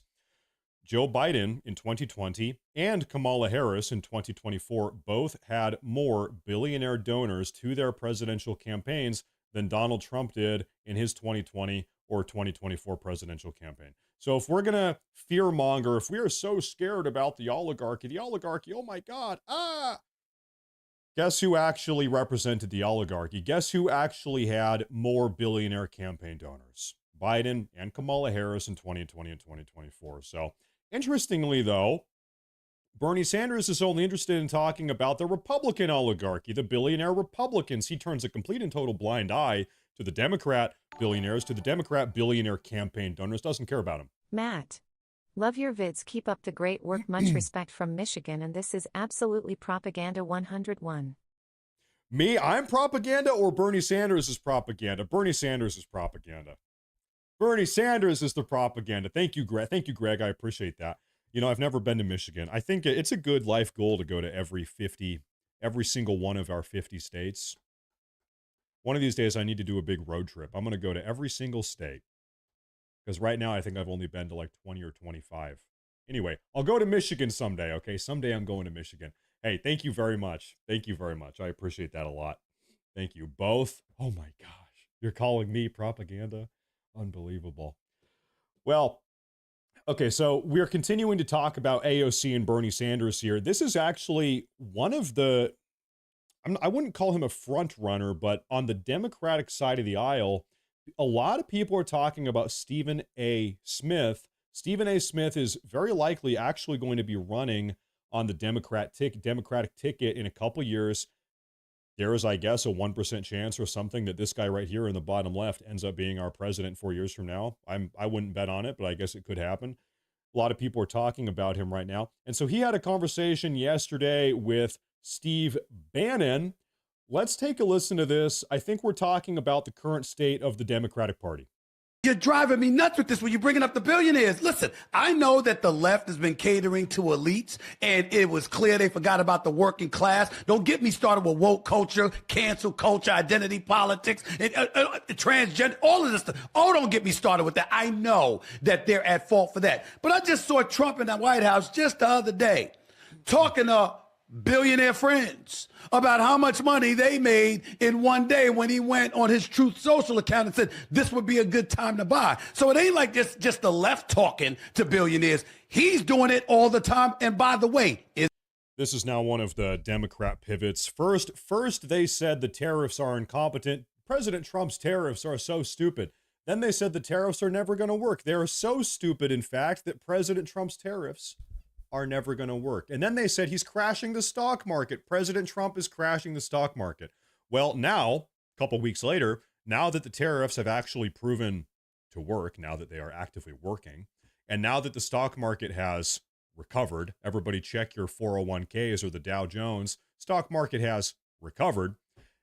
Well, they have to have some talking point. They have to be able to pivot in some way. Now, what do they say? Well, okay, actually, the reason why Trump crashed the stock market was so all of his billionaire friends could engage in insider trading and make a ton of money. That's what it was. It's like, really? Really? By the way, and you guys know this if you watch my videos every day. Okay, put together a list of the top 10 congressional representatives between the Senate and the House. Okay, so put together a top 10 list of congressional representatives that are the wealthiest but did not make their money in the private sector or through familial inheritance. Guess what? Nancy Pelosi is at the top of that list. All the other 9, the top 10 wealthiest congressional reps that did not make their money private sector or through inheritance, guess what they all have in common? They're all Democrats. Top 10 are Democrats. They made their money insider trading as a result with information that they got from their congressional job, from their congressional position. So if we want to talk about insider trading amongst politicians, we need to, this is a Democrat issue. The top 10 are Democrats. Isn't he one? Aren't those his contemporaries? Why are we acting like it's the left talking to the billionaires and forgetting about folks, but it can't possibly be him now that he's in office? Stephen A. Smith, number one, he's the first. When Biden came to office on a stolen election, you had Schumer, you had Pelosi. the Democrats ran the deal. Okay, ran the entire deal. They put up a proposal, a tax proposal that would actually tax the wealthy tax billionaires. Brother, it never even got out of committee. They're totally performative and they're totally phony. The reason is the billionaires own the Democratic Party lock, stock, and barrel. Completely true. Absolutely true. Have you guys ever thought about why all of these billionaire globalists hate President Trump? Why do you think the billionaires, the globalists, the mainstream media apparatus, why does everybody with wealth and power in this country hate President Trump?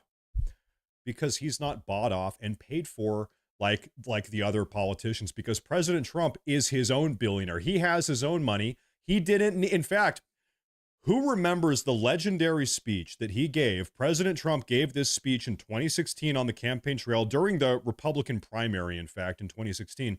And he looked, it was on the debate stage. There's like 8 other Republicans up on stage. And he looks over and he says, you know the difference between me and all of these other Republicans? You had Jeb Bush and Marco Rubio and all of them up there. He said, I'm rich.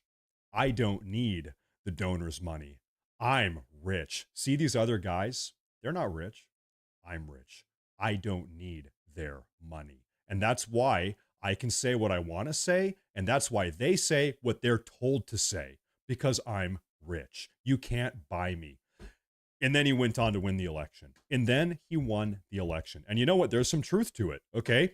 All of these other politicians, they can be bought and sold to a much higher degree. And I'm not saying Trump, whatever. The degree to which the other politicians can be bought and sold and told what to do, much higher than the degree to which President Trump can be bought and sold and told what to do. Okay. The more money you have, I guess, in politics, the more ideologically independent you can afford to be. Bernie Sanders runs around the country right now talking about the oligarchy. The oligarchy was created by the Democratic Party.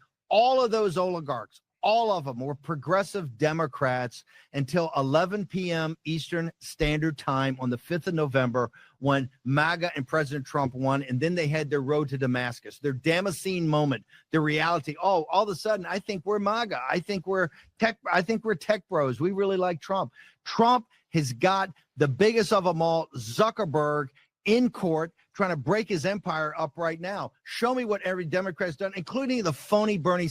Him bringing up Zuckerberg is actually a great, super funny example of the degree to which you can't buy off or bribe Trump. Zuckerberg is like a top 10 richest person in the world, owner of Meta, Facebook. You guys know Zuckerberg. Okay, so Zuckerberg was complicit in the deplatforming of President Trump in early 2021 after Joe Biden won the, whatever you want to, I don't think he won the election, but you guys don't know. Okay. So anyway, Zuckerberg banned Trump from Facebook, and actually Trump ended up filing a lawsuit against Meta, Facebook, Zuckerberg. Ended up, he didn't win, but there was a lawsuit settlement, I think for, I want to say $10 million. So Zuckerberg admitted, yeah, I violated my own Facebook terms of service. We're going to settle this. Here's $10 million. Zuckerberg also, after Trump won the election in 2025, Zuckerberg was like, oh man, I better get on good terms with this guy because I screwed him over a couple years ago. I really screwed him over. Zuckerberg donated $1 million to President Trump's inauguration fund, trying to kind of like schmooze up President Trump, hoping that, you know, he wouldn't, you know, have hell to pay. Well, okay, so this is breaking news as of like the last 2 days. Zuckerberg, I'm trying to remember all the details. Zuckerberg right now is at risk of having his social media empire broken up. There's a legal argument right now, ongoing legal case, arguing that his ownership of both Meta and Instagram, it's creating, what's it called? I'm blanking on the word right now, but anyway, that he needs to break up, that he can't own both of those. Okay. And so he's actually been trying to meet up with Trump. He's trying to get Trump to help him win this legal issue, overcome this legal hurdle, so he can be allowed to keep both Facebook and Instagram. And right, yeah, monopoly. And Trump is actually right now just snubbing him. Trump is just ignoring him. He's like, I don't care. I don't care. Yeah, you settled with me. You gave me $10 million and then you donated another $1 million. Yeah, well, listen, I'm a billionaire. Whatever. You can't, what are you going to try to buy me for 10 million only? 10 million. What do you think? I'm poor? $10 million, and then you're going to donate another million? Do you know I'm worth $10 billion? I don't need your money. And so Zuckerberg's plan to buy off Trump has totally failed in a really comical sense. Sanders, who wanders around yammering. Bernie Sanders had 2 shots at the Clinton mafia, the neoliberal neocon apparatus in charge of the Democratic Party. 2 shots. He never laid a glove on him. Trump came in out of nowhere and politically ripped her face off and beat her in a general election against all odds when he was down as much as 10 or 12 points. Bernie Sanders is a phony. Bernie Sanders is a weakling. Bernie Sanders doesn't talk about any fundamental change. And that's because nobody in the Democratic Party, until you and a couple other guys come along, men and women come along, challenge the billionaires that own it. I'll definitely challenge them. I ain't got no problems with that. I mean, I'll be right here, just like you have your own platform, I have mine, to challenge them. But it doesn't mean I'm not going to challenge your side. Now, okay, let's talk about Bernie Sanders here for a minute. Although I don't really agree with any of Bernie Sanders' platform policy points, don't have a lot of ideological alignment with Bernie Sanders, I'll tell you something. Rewind back to 2016. It is the Democratic primary. Bernie Sanders is running against Hillary Clinton. Okay. The Democratic National Committee, the DNC, absolutely screwed over Bernie Sanders. They screwed over Bernie Sanders in every single way they possibly could. They wanted to get rid of this guy. The DNC was working in collusion with Hillary Clinton. They already decided this DNC, the Democratic primary, yeah, we're going to pretend we're doing it, but really it's Clinton. It's Hillary Clinton. We are running Hillary Clinton. We'll kind of go through the motions and make America think that we're having a primary, but no. This Bernie Sanders guy, he's not the guy. It's Hillary Clinton. They had already internally decided. And so after they kicked out Bernie Sanders, after they screwed him over and abused him and beat him down, you know what he did? He bent the knee. After getting screwed over by these people, by this corrupt Democrat establishment, Bernie Sanders bent the knee and kissed the ring, and he endorsed Hillary Clinton.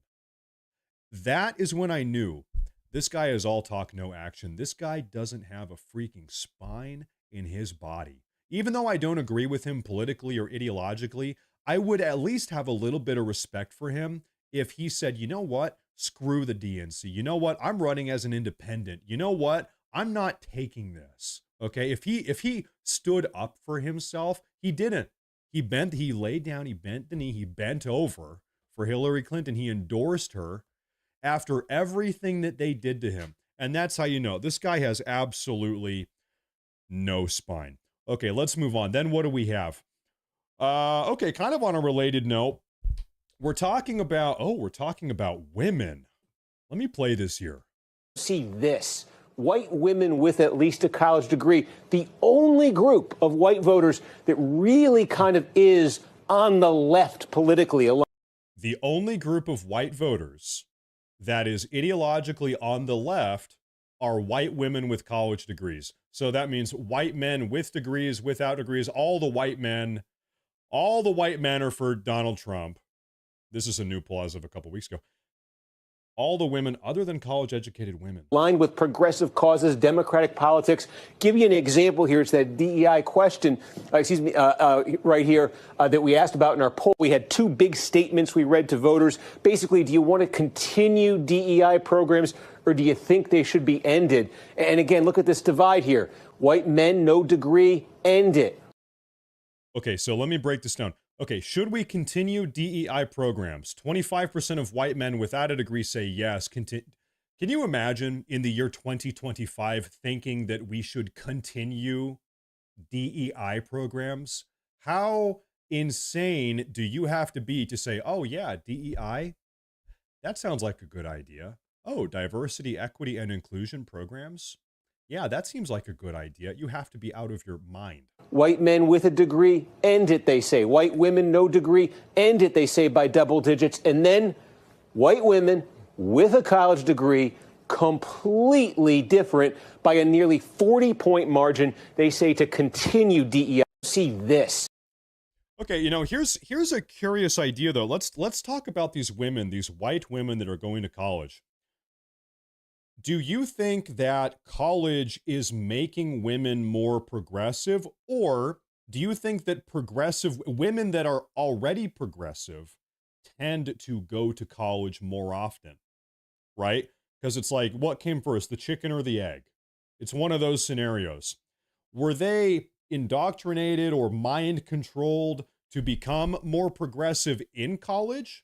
Or were they already progressive, or they had progressive tendencies, inclinations, and then they decided to go to college because of that? I don't know. I would bet it's probably both. I think the answer is both.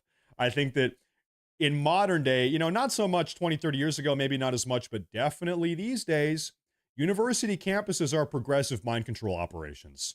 Okay, give me a true in the live chat if that is true. These days, college campuses, more often than not, are progressive mind control operations. That does seem to be the case. But also, I don't know, probably university, college education appeals to progressive people more than otherwise would be my bet. So probably a little bit of both. So back to the question, what came first, the chicken or the egg? Both, the chicken and the egg manifested at the exact same time. Now let's hear from DNC. Speaking of the DNC Vice Chair David Hogg. What does he have to say about the current state of the Democratic Party? For them, because we go out there as Democrats all the time and say democracy is the most important thing. We have to defend democracy. We fail to acknowledge that this generation, democracy is what put us through school shooter drills and school shootings. It's what's put us through the climate crisis and so much more. What we have to do is prove that democracy matters by standing up to the special interests that are... I'm sorry, hold up. I need to replay this. I apologize. I guess I need to reload the page here. I want to replay this here. It sounded like he's blaming democracy for a lot of the problems that we have in the country. One more time. For them, because we go out there as Democrats all the time and say democracy is the most important thing. We have to defend democracy. We fail to acknowledge that this generation, democracy is what put us through school shooter drills and school shootings. It's what's put us through the climate crisis and so much more. What we have to do is prove that democracy matters by standing up to the special interests that are killing the American dream and making our young people lose faith, not only in our party, but the future of this country. That is why we're doing this. So very curiously, I wonder if I can pull this up real quick. Trump Daily Mail ratings 4 days ago. So we actually know exactly how he's talking about young Americans. We know exactly how young Americans feel right now. Let's talk about this poll that came out 4 days ago. This poll is courtesy of a pollster called JL Partners, conducted by JL Partners here. This poll indicates that right now, I want you to listen very carefully. The single most conservative, Trump-supporting, America First, MAGA age demographic in the country are young Americans between the age 18 and 29. Right now, as of a couple days ago, young Americans between age 18 and 29 are supporting Trump at a rate of 64%. Think about how monumental this is. For as long as anybody can remember, the most progressive demographic has always been young people. Young people are always progressive. They're more liberal. They're voting for Democrats. And then you kind of grow up, you get older, you get a job, you start paying taxes, and then you become a conservative. That's kind of how things have been for like always, pretty much. Well, not anymore. Not these days. Now, the single most conservative age demographic in the entire country, Americans between the age of 18 and 29. This is actually crazy to think about. The average 20-year-old American is more conservative than the average 65-year-old American. Everything that you thought was true about age demographics has been completely inverted, okay? What does this mean? The America First movement, the Make America Great Again movement, the Trump movement, all of this conservative movement, okay? This is not a flash in the pan. This is here to stay. Young Americans are a part of this. Normally, young Americans are not a part of conservatism, at least not in large numbers. Now they are. In fact, maybe you could even call them the flag carriers. They are the bannermen of the conservative movement. It's insane to think Young Americans have completely, holistically, wholeheartedly rejected this guy. See this guy? See this guy? Young Americans have said, no, Mr. David Hogg. We don't want anything to do with you. No thanks. We don't want anything to do with that. Now, what else do we have here? Oh, I saw this. Zach Costello posted this on X earlier today, and I wanted to take a look at this. This is Jamie Raskin, who is probably tied with Congressional Rep. Jasmine Crockett for the most incompetent congressional representative in the entire country. He's one of the most incompetent. And by the way, wisdom, nuggets, and tidbits with the $5 donation with the super chat. I appreciate that a lot. Thank you very much. I appreciate that. Let's see what Mr. Raskin has to say. So I like that idea, and it's a complement to something that we need to be doing right now, which is engaging in far more work of transnational democratic solidarity with the democratic governments and the democratic movements and peoples and parties of the world. Totally agree. To try to prevent the spread of the lawlessness and the fascist chaos that's been unleashed against. Lawlessness and fascist chaos. If I look back over the last couple of years, if I look at all of the domestic terrorist attacks taking place at Tesla shops, I mean, let's just okay, over the last 4 months, okay, we've had domestic terror attacks nationwide, people scratching, destroying, smashing windows, breaking into random Teslas, painting swastikas, whatever, on random people's Teslas, blowing up Tesla facilities across the country for months now. That's been happening. You had Pennsylvania Governor Josh Shapiro's house. He's a Democrat, by the way. His house was blown up by a radical far-left pro-Palestinian person. Okay, that happened. You have all of these pro-Palestinian radical protests on college campuses, blocking traffic, marching through downtown, breaking into businesses. You've got that.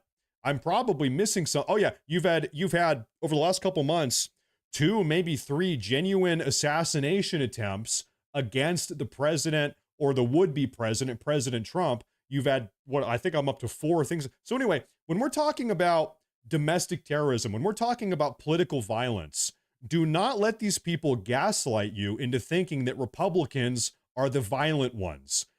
Far right Donald Trump violence, blah, blah, blah. Listen,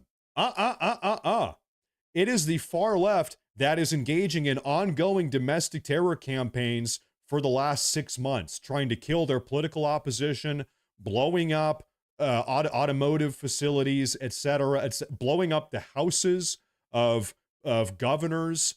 These people are insane. But implicit in it should be the idea that if and when we come back to power, and we will, we are not going to look kindly upon people who facilitated, to use a word of the day, who facilitated authoritarianism in our country. Because that's an assault on our Constitution and on our... And there it is. So what is he saying? So what is House Congressional Representative Raskin saying? He's saying that when the Democrats get back in power, they will judicially prosecute every single person that supported President Trump. If you helped facilitate the authoritarian Trump regime, when the Democrats get back in power, they are coming for you. He just said it very plainly and very clearly. I'm going to play it one more time here. When we come back to power, and we that if and when we come back to power, and we will, we are not going to look kindly upon people who facilitated, to use a word of the day, who facilitated authoritarianism in our country. Because that's an assault on our Constitution and on our people. Yeah. So, an assault on our Constitution. Yeah, it's a constitutional crisis all day. Constitutional crisis. What else is going on with the Democrats? I have a question about LGBTQ rights because, as you know, we get attacked like every time a fascist government comes in, they say they're protecting kids, but it's not about the kids. We can't even live our truth because me going out every single day as who I am. This individual here, of course, has satanic pentagram earrings and goggles for some reason. Goggles and glasses at the same time. For some reason, you know what? See this woman in the back? That's how I feel. This woman right here is my spirit animal. Puts me in danger. So my question, Senator, to you is, what are we going to do about protecting LGBTQ rights and trans rights for those who don't have a voice that can speak up? This is not a costume. This is who I am, and I am not about to let... It is a costume. You are a mentally ill man dressing up like a woman, dressing up like how you think a woman dresses up. No woman dresses like this. No woman does this. You are a mentally ill man that thinks you're a woman, and you're not. You will never be a woman. That just is what it is. Sorry, that just is what it is. Let him tell me who I am. Thank you for coming. So first of all, can I have It's a hug? Corey Boy. Oh man. Yes. Hug it out. I love you. I love you. Thank you. So this is what really bothers me about bullies. They often will first target the people they believe and perceive are the weakest. And from Stonewall to Harvey Milk to some of the activists that lead Garden State Pride. Listen, people don't have an issue with trans rights because they're trying to bully a demographic of people that they think are weak. People have an issue with trans rights because people don't want this person in a woman's locker room. People don't want this person in the same changing room where your wife is trying to change your daughter's diaper. Okay? People don't want this person looking on as your wife changes your daughter's diaper in the public bathroom. Okay, that is the problem people have. I don't want this person competing in an athletic event against my wife or my daughter. That is the issue. It's not that we're looking to bully anybody. Okay, it's about protecting women and maintaining women's safe spaces. That's the issue. And by the way, Jim and Allison, hold up one second. I'm so tired of hearing Democrats say the idea of. Like they've actually had a mental grasp on reality in the last 10 years. As we know, they have not. They are completely detached. You're totally right. The idea of, yeah, they have a lot of ideas. If only they would start having good ideas. The problem is all they have are bad ideas, incompetent, dangerous ideas. That's really the issue. Jim and Allison, thank you very much for the $20 super chat. I appreciate that a lot. Thank you very much. People they believe and perceive are the weakest. And from Stonewall to Harvey Milk to some of the activists that lead Garden State Pride right now, they make a mistake when it comes to the New Jersey LGBTQ community if they think we're weak. And I will tell you this. I will stand with you if they come after trans Americans or LGBTQ Americans.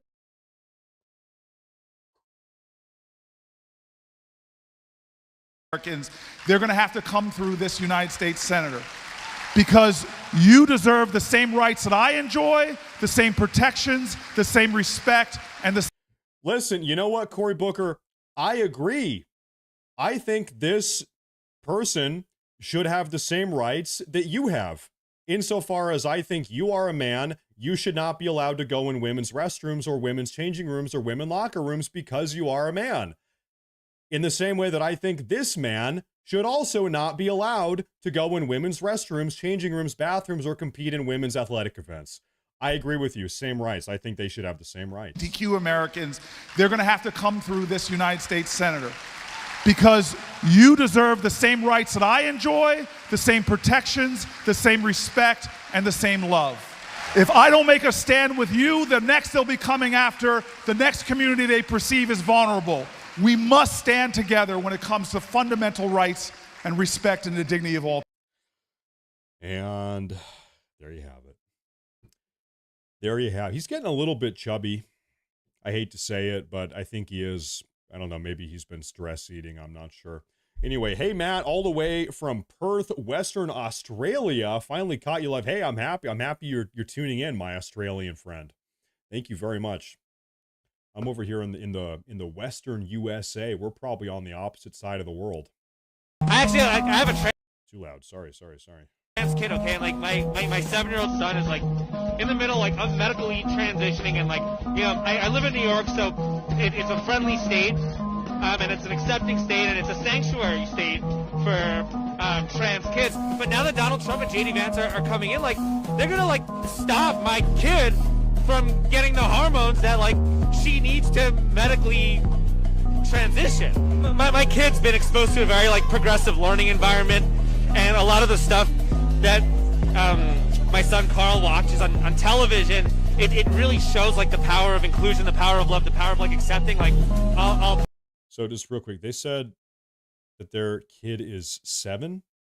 Is now what I swear. So do you remember how we have been told for years now, prior to the last couple months, we were being told for years now that children are not being transitioned. Children are not having these surgeries or taking hormones. Children are not transitioning. You don't need to worry about it. Well, I mean, we all, of course, always knew that was wrong.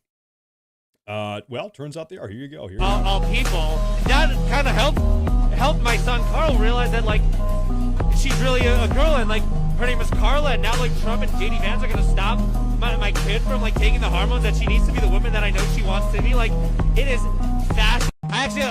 Okay, I have to say, is this a real video? Is this a joke? Part of me refuses to believe that this is a real, this, you have the trans flag, Black Lives Matter fist with the hat. This has got to be a joke. I cannot believe you're trying to transition your 7-year-old son to become a woman and they're taking hormones. Really? I don't believe it. But you know what? This stuff is happening. It is happening. So regardless, it is happening and it's terrible. Okay. This is a video that has been going absolutely viral for the last 2 days. This video is a little bit rated R. Okay. So if you have kids in the room, maybe get your kids out of the room here. Anyway, this video has been going crazy for the last couple days. Hold up 1 second. Before we play this, though. Put me back on my original timeline, please. Because this timeline is like a bad shroom experience. We love your channel. You know what? If you, like, you're totally right, Jim and Allison, if you have the beliefs of like everybody, if how can I put this? If in the year 2025, you have right now the beliefs that every single person in the country had just 15 years ago, you would be called a homophobe, you would be called a bigot, you would be called a racist, you would be called a Nazi, just for having the same beliefs and opinions that every single person had in the year 2010. If you had those same beliefs right now, you're de facto Nazi, bigot, racist, whatever, right? That is how much our society has just become insane in the last 10 or 15 years. Insane. In fact, as a little example of that, Barack Obama, and you guys might remember this, Barack Obama in 2012 campaigned on marriage being between a man and a woman. He has a black band around his neck to hide his Adam's apple. Poor children. So what do you think? Is he going to the smoking or non-smoking place? Here's what's always crazy is when you have a parent who has not 1, but 2 trans children, maybe 3 trans children. And it's like, hold up, wait a minute. Let me do the math here. Trans people are like 0.001% of the population, supposedly, whatever the very small number is. And you're telling me that you have not 1, but 2 trans kids in your house? You're telling me that all 3 of your kids are trans when trans people are only 0.001% of the population? Really? What are the odds of that? I think that's actually like statistically impossible. So I think rather than your kids being actually authentically trans, if that even is a thing, I think you are a mentally ill parent who is forcing this onto your kids. You guys think that seems to be the case? I think you have a lot of situations like this. And now, speaking of mentally ill people forcing things onto kids, I want to play this video real quick. But first, I want to say, Donna, thank you very much, Donna. I appreciate that. And also, Jim and Allison, again, thank you again. Thank you very much. I'm happy everybody here is having a good time and tuning into the show. Speaking of mentally ill people forcing things on kids, here we go. on butt plugs. And I said that I think that in high school groups, where unfortunately we know that students are having sex, and that I think that safe sex is always important, safe sex practices are always important, and that is that's queer sex, though, that's not heteronormative sex. And then you called it disgusting. So you told me that the sex that my counterparts have is disgusting, and I don't see how that is not openly homophobic. The reality is it's not openly homophobic, because that means that you think... To call queer sex disgusting? You don't think that's homophobic? That means that you think that only... Just to be clear, this individual here is a public school teacher who is trying to teach their students about how to properly use butt plugs. I kid you not, that's what this conversation is about. And the person behind this camera is a parent who's upset about it, confronting the teacher, rightfully upset about it. Homosexual couples use butt plugs. No, they absolutely don't. Heterosexual couples use butt plugs as well. Oh, he got her. He said, listen, not only homosexual people use butt plugs, straight people use butt plugs also sometimes. All right. Touche, okay. Do you think that just butt plugs in general are disgusting? And so I'm saying that teaching children, minors, about this is disgusting.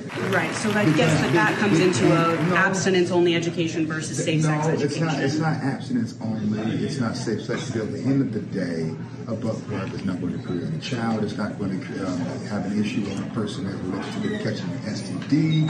Unless it can. So I would press this person, if you want to teach 13-year-olds about how to properly use butt plugs, it's a sex toy. Where do you draw the line? Why not dildos? Why not 15-inch dildos? Why not mega vibrators? Why not like why stop at butt plugs? Why not every single sex toy ever invented? Just teach them all. I would be curious if you were to, like phrase it that way. I wonder if this person would say, yeah, you know what? Yeah, we do need to teach 13-year-olds about every single sex toy ever. Yeah, this person probably would be in favor of that. Unless the actual butt plug is insane. Sanitized. Exactly, and I think that's what that book was detailing, is how to safely use those instruments. We don't need to educate children on how to use butt plugs. Children, if you're an adult and that is what you want to do, if that's what stimulates you and gets you off, have at it. Sexy time. Are you a parent? I'm not a parent. Oh, so you're not a parent. Okay. Okay, so you're not a parent, but you have taken it upon yourself to teach other people's children at the age of 13 or 14 how to use butt plugs. Wow, that's very brave. Very noble of you. You are a parent? Yes. Okay. What the hell is even that? And so, as a father, 2 boys and a girl, I don't want anyone teaching my child how to use sex toys of any kind. That is. And that's where it cuts off. So anyway, this is what has been going on in our public schools. Can we get an update on our public school system? And I've seen enough. This is what's been going on across the country. I made a mistake a couple months ago. Florida has a banned book list. It's a bunch of homosexual banned books where they, teaching how to have anal intercourse and stuff like that. Like the books are profane. They're graphic. They're disgusting. And I was curious one day, a couple months ago, okay, what books exactly are getting banned in some of these states like Florida? So I actually pulled up a list of the books, and I was actually reading through some of the books. You can find online copies. And they have pictures, like graphic sexual pictures of all of the most profane sexual acts you could possibly engage in. And these are the type of books that these type of people are trying to insert into our public schools nationwide, showing children pictures of extremely graphic sexual misconduct. Ha ha ha. You just coined the term authentically trans. That needs to go in Wikipedia right now. Authentically trans. Me personally, I'm just authentically straight. I'm super straight. I'm authentically straight. I was born this way. I don't know. Authentically trans. I don't know if anybody is authentically trans. I don't know. Who knows? It seems like every single year there are just like more and more trans people. It's like, what's going on here? It seems like every single year, the number of trans people is going up. Also, really weird study, really weird phenomenon. You look at groups of high school kids. You know, everybody has kind of their group of friends in high school, 4 or 5 boys or 4 or 5 girls. They're all kind of friends. You hang out with your group of people in high school, right? There have been studies showing that if one friend in the group of high school friends, 4, 5, 6, 7 people, if one kid becomes trans, almost always at least another one in the group will become trans. There is a social component, okay? One kid does it, then another kid does it, and then maybe another kid does it. And so you have this, I don't know what the proper term is, but anyway, it's like a social spread where kids are kind of following the trend, I guess. Very, very weird phenomenon. And by the way, thank you again for the $50. I appreciate that. Jim and Allison again. Thank you, Jim, and thank you, Allison. Happy Easter weekend. Thank you very much. Thank you very much. Ladies and gentlemen, what do you say we talk about Carmelo Anthony a little bit? I have a hard time talking about this without honestly getting a little bit upset. This is really just pissing me off talking about this every day.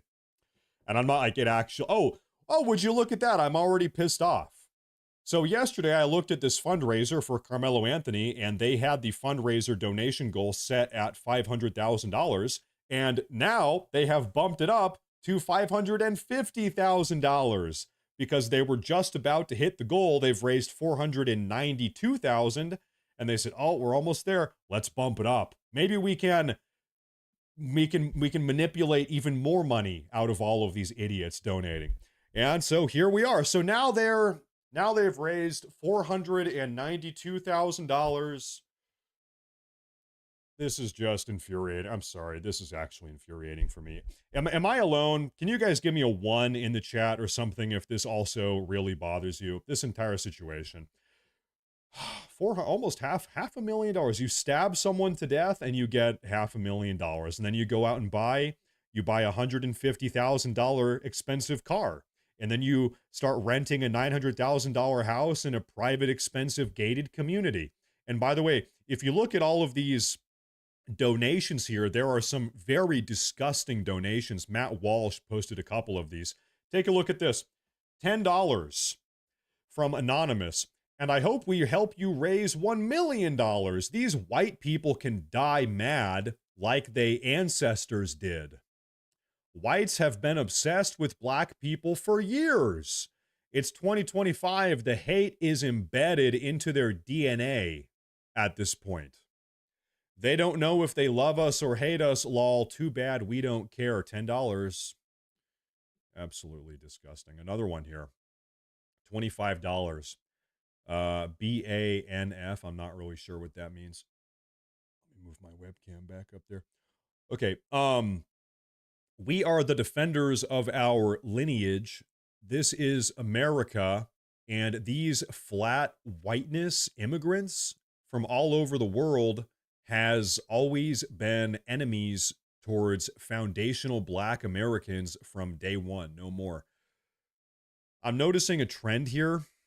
All of these comments are illiterate. Absolutely terrible English literacy. Another one, Jeremiah, $25. I'm donating again after seeing the need for additional protection and expenses.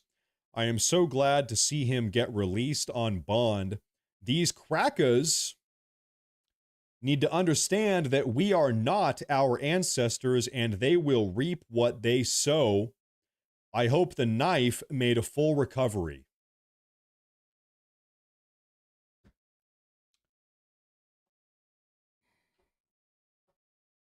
Absolute. Listen, a young boy has lost his life. A 17-year-old boy, innocent boy, has been killed in cold blood, murdered in cold blood. Absolutely disgusting. Absolutely disgusting. Hey, to all of the people who are against Carmelo Anthony, me as a black man in America, white people, I'm telling you and I'm telling you now, you ever even think to approach me, bully me, harass me, think you're going to be with your twin brother or twin whatever, and do anything to me, I too will poke you as well. Straight to the heart. And that's on self-defense. This is not the Jim Crow era. This ain't 400 years ago. This ain't 1619. This ain't back in them days. Y'all don't want to end up like Austin. Leave black people alone. Once again, Carmelo Anthony was skipping school with a knife, attending a different school's athletic event in someone else's athletic tent, allegedly going through other people's private belongings, stealing things. Skip school with a knife, attend another school's athletic event. You're in someone else's athletic tent going through their private belongings, and when confronted, you get out your knife and you stab someone. That's what happened here. He said, leave people alone, leave black people alone. What if they're stealing from you? I don't want to end up like Austin. Leave black people alone. Y'all didn't play fair for 400 years. We ain't playing fair with y'all either. Hey, to While we steal from you. While we steal from you, invade your personal space and steal from you. Luckily, you know, it's not entirely in one direction here. What is this? The only reason why he's not in jail right now is because he's a young black man. If he was a white man, an Hispanic man, any other race, he'd be in jail right now. You better believe you stab someone, you're not getting out of jail. But he's let out of jail because of them. And that's the true racism. The racism of low expectations. It's okay that black people are Do we have a race problem or a problem race? killing so many white people. It's okay because, you know, it's normal. It's not normal actually to kill people. It's not normal actually to kill a child. This is fundamentally what I think is the deal here. As a society, we receive what we tolerate. If we tolerate a certain type of behavior, then that behavior will just continue to manifest over and over and over again. We receive what we tolerate. If we tolerate boys like Carmelo Anthony stabbing people in the heart after having skipped school, invaded somebody else's space, stealing their belongings, and then stab someone to death, if we tolerate that, it's going to continue. Okay, we have to put our foot down and say enough is enough, right? Legally, legislatively, of course, we have to criminally punish this stuff harshly, seriously. We have to. What is this one here? Ask God to change your heart today. We stand with Austin Metcalf and his family, even if they are too ashamed and cowardly to stand for their own murdered son. Daniel Kelly, thank you very much. Thank you, Daniel. I'm gonna break this down. Like, this is something that's been kind of weighing on my mind a lot. Okay. The day after Austin Metcalf was stabbed to death in the heart by Carmelo Anthony, Austin Metcalf's dad, you guys probably saw the video, is talking to someone in the media, and immediately he forgives Carmelo. He says, you know what? I don't think this was about race, and I forgive Carmelo. I don't think he should have said that. I don't think he should have immediately forgiven the boy that stabbed his son to death. That's not what I would have done, but he did it. He immediately, on video, forgave Carmelo Anthony. 2 days later, Carmelo Anthony and his legal team, they're holding a press conference. You guys probably saw this also. Austin Metcalf's dad showed up to that and was silently standing in the audience watching this as it unfolded. Carmelo Anthony's legal representative saw him in the audience and started grandstanding and saying, it's inappropriate for you to be here. This is perpetuating racism, etc., etc. You should not be here. Don't you know how disrespectful it is for you to be here when we're trying to talk about Carmelo? Fuck you. I'm sorry. Fuck that guy. Okay?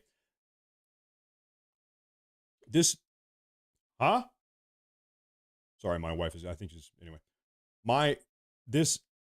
Dude, it actually, like, gets me frustrated. This dead boy's dad immediately was willing to show grace and forgiveness, and then tried to show up to the press release of his boy's murderer to stand there silently and watch, and then was condemned and shouted down for it. Fuck that guy. Fuck that guy. It's that type of like weak, hyper-tolerant behavior that results in this sort of behavior in the first place. Can't be tolerated. We stand with them. No, I'm tired. I'm tired of white people in America not even being able to stand for themselves.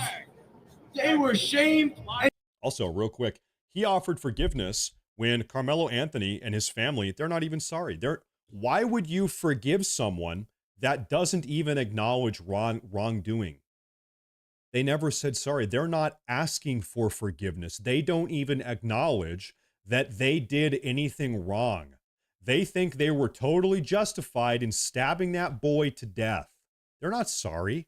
Why are you offering forgiveness? And suppressed into making weak statements and letting this culture continue to bulldoze over white Americans is because fathers like his that are too ashamed to call out the murderer of his own son.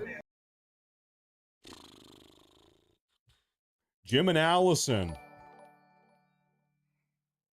I'm being super serious now. This entire event reeks of MKUltra or another Montauk experiment. Ooh. I know that sounds like a Kanza CTHY, however, look at the events. He was the captain of his track team, but one of two. But there's probably another one coming here. By the way, thank you very much. Thank you very much. I will say, it feels like there's been a lot of racial tension in the last 2 weeks, maybe 3 weeks specifically. It feels like racial dynamics are at an all-time low. And I was thinking about this I'm like, is this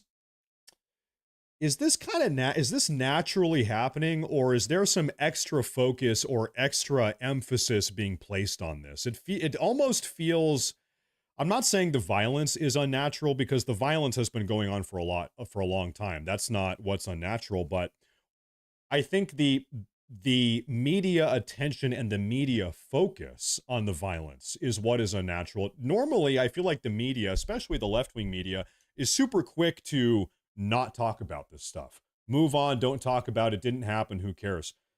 For the last couple weeks, man, it's been nonstop every day. Black versus white, white versus black, race relation issues.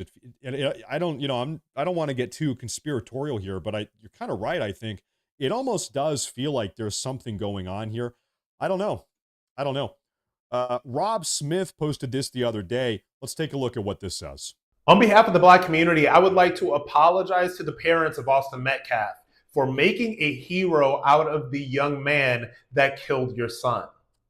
I apologize that there are so few fathers around and so few male figures around to teach the Black community about emotional discipline, about what's right from wrong, about emotional regulation, about not making a hero out of a thug and a criminal. I apologize on behalf of the Black community because they are the ones that this is just undeniable. We do have a culture here that glorifies violence and killing and assault and drug dealing. I mean, this is, you call it racist. I don't even really care. It's just undeniably true, right? And it's not the entirety of Black culture, but a large enough portion of Black culture in America is focused around this sort of illicit behavior. Not the entirety of Black culture, but like I said, a large enough component of Black culture is focused around this type of behavior that it is a problem. That are raising money for your son's killer. They are the ones that are funding this new lavish lifestyle that your son's killer is living. I apologize on behalf of the Black community because they are so confused about, again, what's right and what's wrong, that in some weird, twisted sense of racial solidarity, they would celebrate the young man that killed your child in cold blood. I apologize on behalf of the Black community because you don't deserve to see this. You deserve to be grieving your child. You deserve to be remembering your child. You deserve to be able to share stories about. Whoa, 2 of them there. Let's give the dad advice / permission to take his effing apology right back. He was traumatized and said something he did not mean. Only good PPL get forgiven. Microphone. Yeah, you know, I'll come back to that here in a minute. They won't let me post the rest because I'm right. Don't stop fighting. Yeah, I have, real quick, I haven't looked into like the YouTube donation filters. Maybe some things are getting filtered. I'm not sure exactly, but I'll take, that's a good reminder. I'll take a look at that after the show. Anyway, thank you. Thank you, though. I think we kind of got the point, maybe. I hope so. Thank you very much. I appreciate that. Yeah, I mean, you know, like, I don't think we can permanently hold, you know, like, this dad just had his boy die 36 hours prior to his public statement. Is this someone who's thinking rationally and is in a good, solid state of mind? Can you imagine? Like imagine being that dad. Your son was just stolen from you forever in a violent, thuggish, terrible attack, right? So, you know, I'm not gonna, you know, condemn this guy for saying something as stupid as it was. I don't think you can, you know, permanently condemn that guy. But anyway, yeah, no, thank you guys. Thank you guys. About what an amazing human being and young man he was. But instead, you're subject to online mobs that support the killer of your child. You are subject to people that are raising money to support the killer of your child. You are subjected to people in the Black community that are making excuses for the killer of your child and making your child seem that he is somehow at fault. Does the Metcalf family even have a donation fundraiser page? Is it possible to donate money to the Metcalf family? Because I only see everybody talking about the Carmelo Anthony family. They've raised almost $500,000 now. I don't even know if the Metcalf family has a fundraiser. For being stabbed to death. So for what you are seeing on social media, for what you will continue to see for the next few months, I apologize to you on behalf of the Black community, because a lot of us are so bereft of empathy. A lot of us are so angry and hurt and bitter and damaged and trapped in cycles of pathology that we would make excuses. Racist murder. Thank you for exposing this. Needed. Happy Easter. You know, like I really wish this was not the case, but regrettably, I think that it is the case. Austin Metcalf's dad gets up there and he said that he doesn't think this is about race. It's not about race. I don't think it's up to him. I think other people have made it about race. I think it is about race, regrettably. Whether or not he wants it to be about race, whether or not he wishes it to be about race, I think there are enough people that have made it about race that it is about race. And all you have to do is spend a couple minutes scrolling through the donations here. Oh, here's one right here. Reverse racism acknowledges forward racism. I'm donating because I think it's terrible the way some in the media are portraying this and how people are jumping to conclusions without knowing the full story. You, likewise, don't know the full story, and you're donating. You've already picked a side. You're doing exactly. This person is doing exactly what they... Okay, so anyway, it is what it is. It is what it is, and it is what it is. Now, there was something else I was going to say here, but I'm blanking on it. I don't know. Really, it's just an absolutely terrible situation. Absolutely terrible situation. It will be curious to see if Carmelo Anthony is found guilty in the next couple months, if we have another Black Lives Matter Summer of Love where half the country is ignited and set on fire, and we have to deal with another 3 or 4 months of protests, businesses getting broken into, stores getting set on fire, cars getting smashed, all of this stuff because Carmelo Anthony was found guilty of murdering someone, because guess what? He did quite literally murder someone. I would not be surprised. Who knows? Who knows? Really, it's just terrible that this kid lost his life. Absolutely terrible. You got to watch out. You got to be careful. You got to watch out and you got to be careful. If someone shoots your child in the cheek, do you tell your kid to turn the other cheek to be shot twice? Yeah, no, probably not. Yeah, probably not. Listen, I don't know. I mean, you guys can condemn me for this take, I guess. You can disagree, I guess. That's fine, but I don't really believe in this principle of eternal forgiveness and tolerance and always turning the other cheek. I don't really think that I don't really think that leads to a healthy society long term. I don't think that tolerating and forgiving evil, I don't think that endless tolerance to the degree that you are tolerating acts of evil like this, I don't think you have a society anymore. I don't think you have a healthy functioning society if you always turn the other cheek in the presence of evil, of terrible, despicable behavior. I don't think you have a society anymore. I think you must fight back and condemn evil actions. You cannot tolerate certain types of behavior. Tolerance in all forms is not a virtue. You need to know when to not be tolerant. There are certain things that you should not tolerate. Okay. And, that's my opinion. Maybe that's a condemnable opinion, but that's how I feel about stuff. That's how I feel about it. Anyway, especially in this case, you shouldn't be offering forgiveness to someone that isn't even sorry or seeking your forgiveness in the first place. How would you ever forgive someone that doesn't even admit wrongdoing after killing your child? Would you forgive that? They don't even acknowledge that doing it was wrong in the first place. Why would you forgive that person? Terrible. But, you know, like we said, he's probably not in a proper state of mind. His boy died 36 hours prior. He's probably not thinking correctly. So I don't know. I'm not going to, you know, hold it against that dad forever. But anyway, we have been live for 2 hours. This is whoa. What a Saturday afternoon, right? Terry Barnes, thank you very much. Thanks for the truth. God bless from Kentucky, the great state of Kentucky. Thank you very much.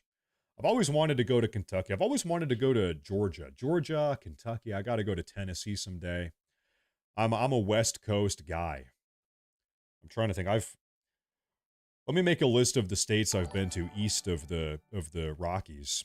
We are living through the apostasy. Yeah, hey. There's bad stuff happening all the time, and bad stuff will continue to happen unless something is done about it. You know, like we said earlier, if you tolerate evil, then evil will just continue to manifest. Something has to be done about it. Legally and peacefully, of course, by the way. But anyway, I'm looking at the clock. It is 5:25. I need to wrap up this stream so that I can get to work on getting my videos ready for tomorrow. I've got to find something to talk about so I can have some videos for you guys tomorrow, which means I've got to get back to work. So I want to say thank you to everybody here that's tuned in. We tried some new stuff out today. Like I said, today is the first day where we had our super chats mid-stream, mid-show, and I think that was way better. The last couple times I've streamed over the last week or so, we would save the super chats for the very end. I think it works out way better mid-show, mid-stream. You guys can chime in, and you guys did chime in. So once again, thank you very much. Thank you. If you enjoy the streams, consider becoming a member. It helps a lot. It goes a long way. But I'm going to wrap it up, and I'll see you guys tomorrow, or rather, I think I'm not going to do a stream tomorrow, but at least I will have videos for you guys tomorrow, because what is tomorrow? It is Easter Sunday. So I hope you guys have a good Easter Sunday, but maybe we'll do another stream on Monday, okay? So probably Monday. So anyway, thank you guys very much for tuning in, folks. I appreciate it a whole lot. Make sure to like the video, subscribe to the channel, and stay tuned for more. Have a good evening, and I'll see you guys whenever I see you. Take care.